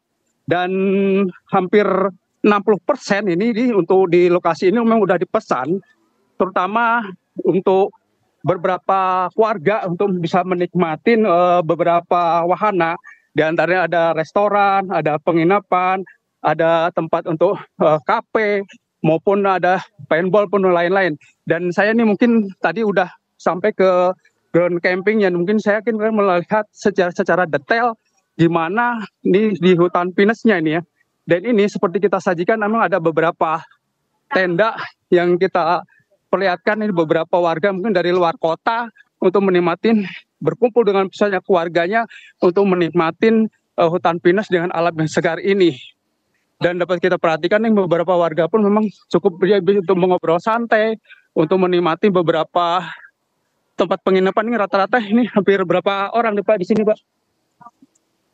Saya 9 orang. Hampir 9 orang ini mungkin masuk tendanya. Dan untuk kita mengetahui lebih lanjut lagi, mungkin kita akan temuin dari marketing dari Grafika ini, dari pemasaran di sini, untuk mengetahui apa aja sih yang disajikan di lokasi ini. Ini memang kalau dilihat dari kontur tanahnya pun memang agak tinggi, di atas perbukitan, hingga ini cukup menarik kalau bagi pemirsa untuk hadir di lokasi ini. Dan mungkin untuk lebih lanjut lagi, mungkin saya akan menanya ke pengelola, salah satu pengelola, itu Saudara Randy. Bang Randy bisa datang ke sini Bang sebentar Bang Randy untuk ngobrol sebentar. Ya, selamat siang. Selamat siang. Bang Randy bisa dijelasin lebih lanjut sebenarnya ini konsepnya gimana sih Bang Randy? Ya, Terminal Wisata Grafika Cikole itu mengusung konsep sebagai one stop recreation, di mana semua ada di satu tempat, baik itu penginapan, camping ground. Kita punya 16 wahana, baik itu fauna lane, wahana adrenalin seperti FPV yang di belakang kita. Ada juga wahana malam di yang lagi ramai ini di Lembang, Hutan Miselia. Wahana malam itu wahana edukasi yang dimana hutan pinus ini bisa kelihatan lebih menyala. Ini kalau dilihat dari beberapa pengunjung sangat dimanjakan beberapa wahana. Sebenarnya ada berapa wahana sini di dalam satu konsep ini? Ya, total ada 16. Nanti pengunjung kalau yang bawa keluarga bisa ke fauna lane. Kalau yang bawa keluarga pengen tantangan lebih ekstrim, kita ada wahana ATV, jembatan tali, ada paintball juga. malamnya biasanya kan nggak ada kegiatan. Kalau nginep di sini itu full bakal banyak kegiatan karena ada wahana hutan mistelia. Ini untuk tahun kemarin kali ini katanya ada penurunan karena faktor apa sih? Iya, kondisi Lebaran memang sekarang cukup ramai, tapi dibandingkan dengan tahun kemarin terjadi penurunan sekitar 30%. Itu karena faktor apa? Mungkin kalau misalkan kami lihat terjadinya ya pelemahan ekonomi nasional itu berdampak juga. Penginapan kami juga yang di belakang itu mengalami penurunan secara okupansi dari 100% kita per hari ini kita baru terisi 60%. Ini mau nanya nih, untuk kamarnya sendiri untuk baik Endra Kusuma, terima kasih sudah berbagi informasi tentang situasi dan kondisi di Cikole Lembang, tampaknya Jawa adem Barat, dan juga seru sekali. Itu tadi dari Bandung, Jawa Barat. Kita bergeser sekarang ke Musi Banyuasin di Sumatera Selatan ya. Kali ini bersama dengan rekan kita ada Puja juga yang akan mengabarkan langsung. Silakan Puja, ada wisata seru apa di sana di Musi Banyuasin? Ya, selamat siang Anggita Mahalika. Kali ini heboria warga yang ada di Kabupaten Banyuasin, Sumatera Selatan, selain kegembiraannya di hari Lebaran yang kedua ini, juga warga memenuhi wisata Danau Tanamas yang berada di Kecamatan Talang Kelapa, Kabupaten Banyuasin. Di Danau Tanamas ini, warga kelihatan heboria, beramai-ramai mereka menikmati suasana Lebaran yang kedua ini dengan mandi di kolam Danau Tanamas. Untuk pagi hari ini Anggita, mungkin masih ada ratusan warga yang berada di lokasi Danau Tanamas. Namun di siang hari ataupun hari ketiga dan hari keempat, di Danau Tanamas ini akan dipenuhi oleh ribuan para warga yang akan menikmati suasana Lebaran di Danau Tanamas. Ini warga tengah mandi. Lokasi Danau Tanamas ini ada sekitar 5 hektar ya, 5 hektar, dan ini nantinya akan dipadati oleh masyarakat yang akan menikmati suasana Lebaran di hari yang kedua ini. Ya, demikian Anggita Mahalika dari Kabupaten Banyuasin. Oke, wah tampaknya segar sekali ya. Mandi begitu ya, bareng gitu di danau. Oke, kita dari yang segar-segar, kemudian tadi yang sejuk-sejuk juga. Kali ini kita akan ke Andri Prasetyo, ini yang berada di Sleman, Yogyakarta. Andri, apa saja keseruan liburan atau wahana-wahana yang menarik mungkin di Yogyakarta? Silakan. Ya, kita dan juga pemirsa dapat kami kabarkan memang memasuki hari kedua Idul Fitri, sejumlah lokasi wisata di Yogyakarta ini mulai ramai akan wisatawan. Salah satunya di tempat kami mengabarkan saat ini di kawasan lereng Gunung Merapi, tepatnya wisata Jeep Lavatur Merapi yang berada di Kecamatan Cangkringan, Kabupaten Sleman, Yogyakarta. Di sini mulai sejak pagi ratusan jeep ini sudah mulai warawiri begitu di sejumlah jalur yang dilalui. Ini untuk mengantarkan para wisatawan. Dan yang paling seru adalah di titik saya mengabarkan saat ini di kawasan Kaliboyong, di mana di sini wisatawan yang menaiki jeep ini dapat menguji adrenalin sekaligus sambil basah-basahan begitu. Jadi bisa bermain air, kemudian bisa sambil berbasah-basah di kubangan lumpur yang berada di belakang saya mengabarkan saat ini. Di mana di sini para wisatawan sangat menikmati sekali bermain air di Sungai Boyong, di kubangan air yang merupakan sungai berhulu Merapi. Dan memang untuk dapat menaiki jeep ini, wisatawan ini cukup merogoh kocek antara Rp400.000 hingga Rp650.000 tergantung paket yang ditawarkan, mulai dari paket sedang kemudian paket terjauh. Selain dapat menikmati kubangan lumpur di sini, bermandikan air, wisatawan juga dapat menikmati sejumlah lokasi wisata di kawasan lereng Merapi, mulai dari di petilasan Mbah Marijan di kawasan Kali Adem, kemudian di kawasan Kali Urang di Pakem, Yogyakarta, juga dapat menikmati pemandangan ataupun di Batu Alien, di mana memang kawasan lereng Merapi di Sleman, Yogyakarta ini menawarkan banyak sekali lokasi wisatawan ataupun lokasi wisata begitu, sehingga wisatawan yang menaiki jeep ini dapat sekali menaik jeep dia bisa menikmati berbagai wahana wisata yang ada di kawasan lereng Merapi. Dan memang pada libur Lebaran tahun ini, Dinas Pariwisata Daerah Istimewa Yogyakarta ini menargetkan ada sekitar 1 juta wisatawan yang menikmati ataupun menghabiskan libur Lebaran di sejumlah lokasi di Yogyakarta. Dan kawasan lokasi Merapi ini menjadi salah satu destinasi wisata yang menarik untuk dikunjungi. Demikian informasi terbaru yang dapat kami kabarkan dari kawasan lereng Merapi. Untuk sementara kita kembali dengan Agita di Jakarta. Andri Prasetyo, informasi langsung dari wisata Lavatur di Sleman DIY, dan tadi sebelumnya juga ada Puja di Banyuasin Sumsel, dan juga tadi sebelumnya ada Endra Kusumah di Lembang, Bandung. Terima kasih rekan-rekan. Ya, kalau tadi kita sudah memantau bagaimana suasana liburan di sejumlah daerah, sekarang kita kembali lagi untuk melihat bagaimana arus lalu lintas di tol Cikampek. Ada Leo Chandra di sana. Selamat siang, Leo. Leo, bagaimana pantauan di sana? Apakah terjadi kepadatan lalu lintas di tol Cikampek atau masih cukup lengang seperti tadi?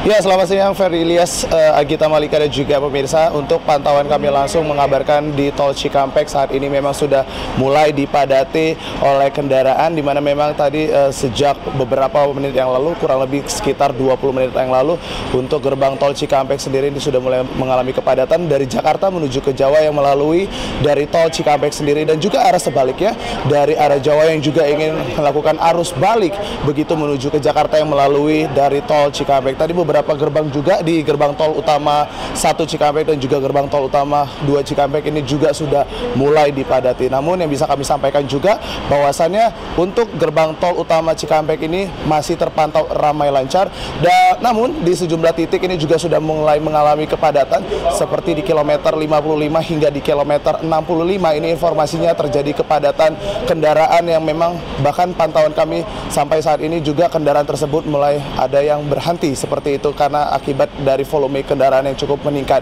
Dan kemudian juga rest area 67 pantauan kami juga terpantau ini padat, dipadati oleh kendaraan, dan juga memang beberapa pemudik ataupun beberapa masyarakat yang memang sampai saat ini juga memilih masih melakukan arus mudik begitu ke kampung halaman, dan juga sejumlah masyarakat ini juga memilih untuk mengunjungi beberapa tempat wisata yang berada di kawasan Jawa Barat. Dan informasinya bahwasannya untuk puncak arus balik sendiri nantinya ini akan diprediksi pada H+3, H+4, dan kemudian H+5.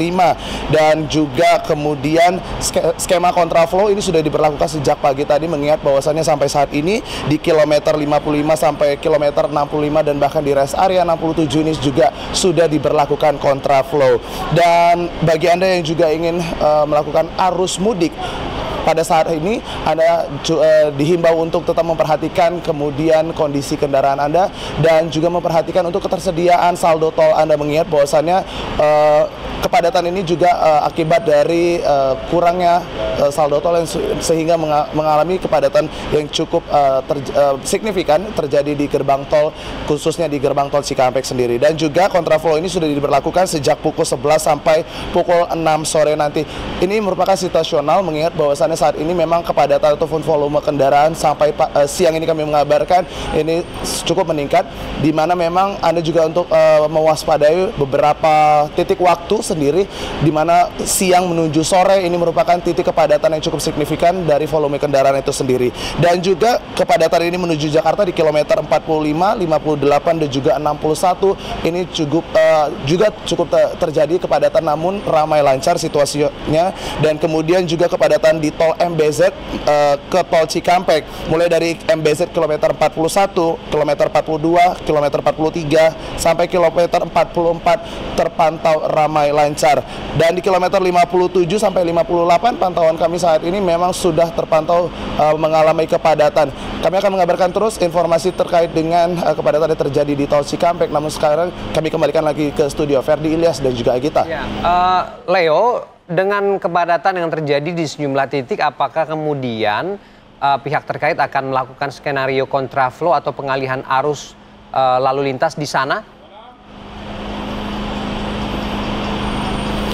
Ya baik Ferdi, untuk informasi terkait dengan adapun cara menanggulangi ada kepadatan volume kendaraan sendiri, memang pihak dari kepolisian dan juga pihak jasa marga ini sudah memberlakukan kontraflow seperti yang saya sampaikan. Sejak pagi tadi kontraflow sudah diberlakukan mulai dari kilometer 45 sampai ke kilometer 65. Mengingat bahwasannya kondisi saat ini di kilometer 55 sampai di kilometer 65 untuk kondisi terkini beberapa titik ini mengalami kepadatan yang sangat signifikan maksud kami dari volume kendaraan itu sendiri, dan bahkan di rest area 67 pun ini merupakan imbas dari kilometer 65 yang memang sampai saat ini masih mengalami kemacetan.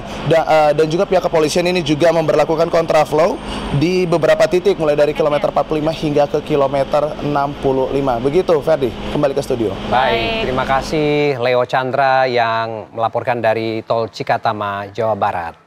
Dan kita ke informasi selanjutnya pemirsa, ribuan warga di Yogyakarta ini mengikuti tradisi Grebek Sawal Keraton Yogyakarta. Dalam prosesi grebek, warga ini berebut saat dibagikan gunungan Keraton Yogyakarta.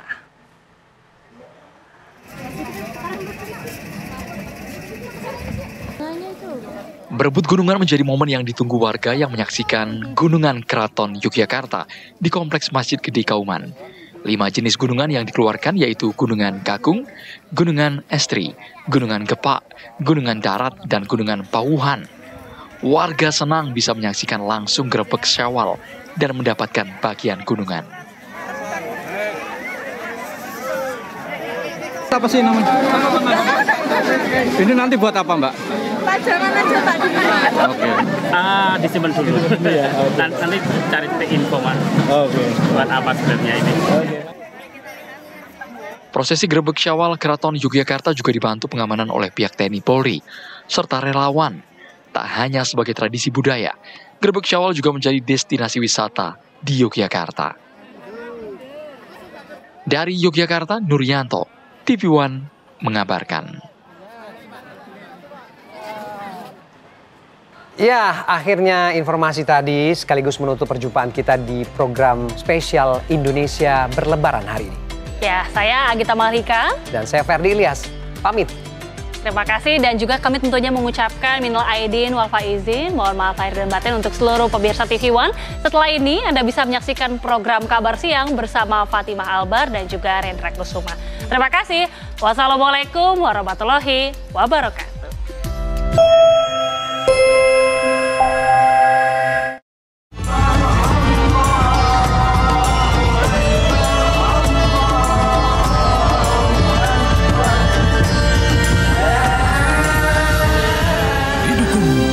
Inako Mini Jelly.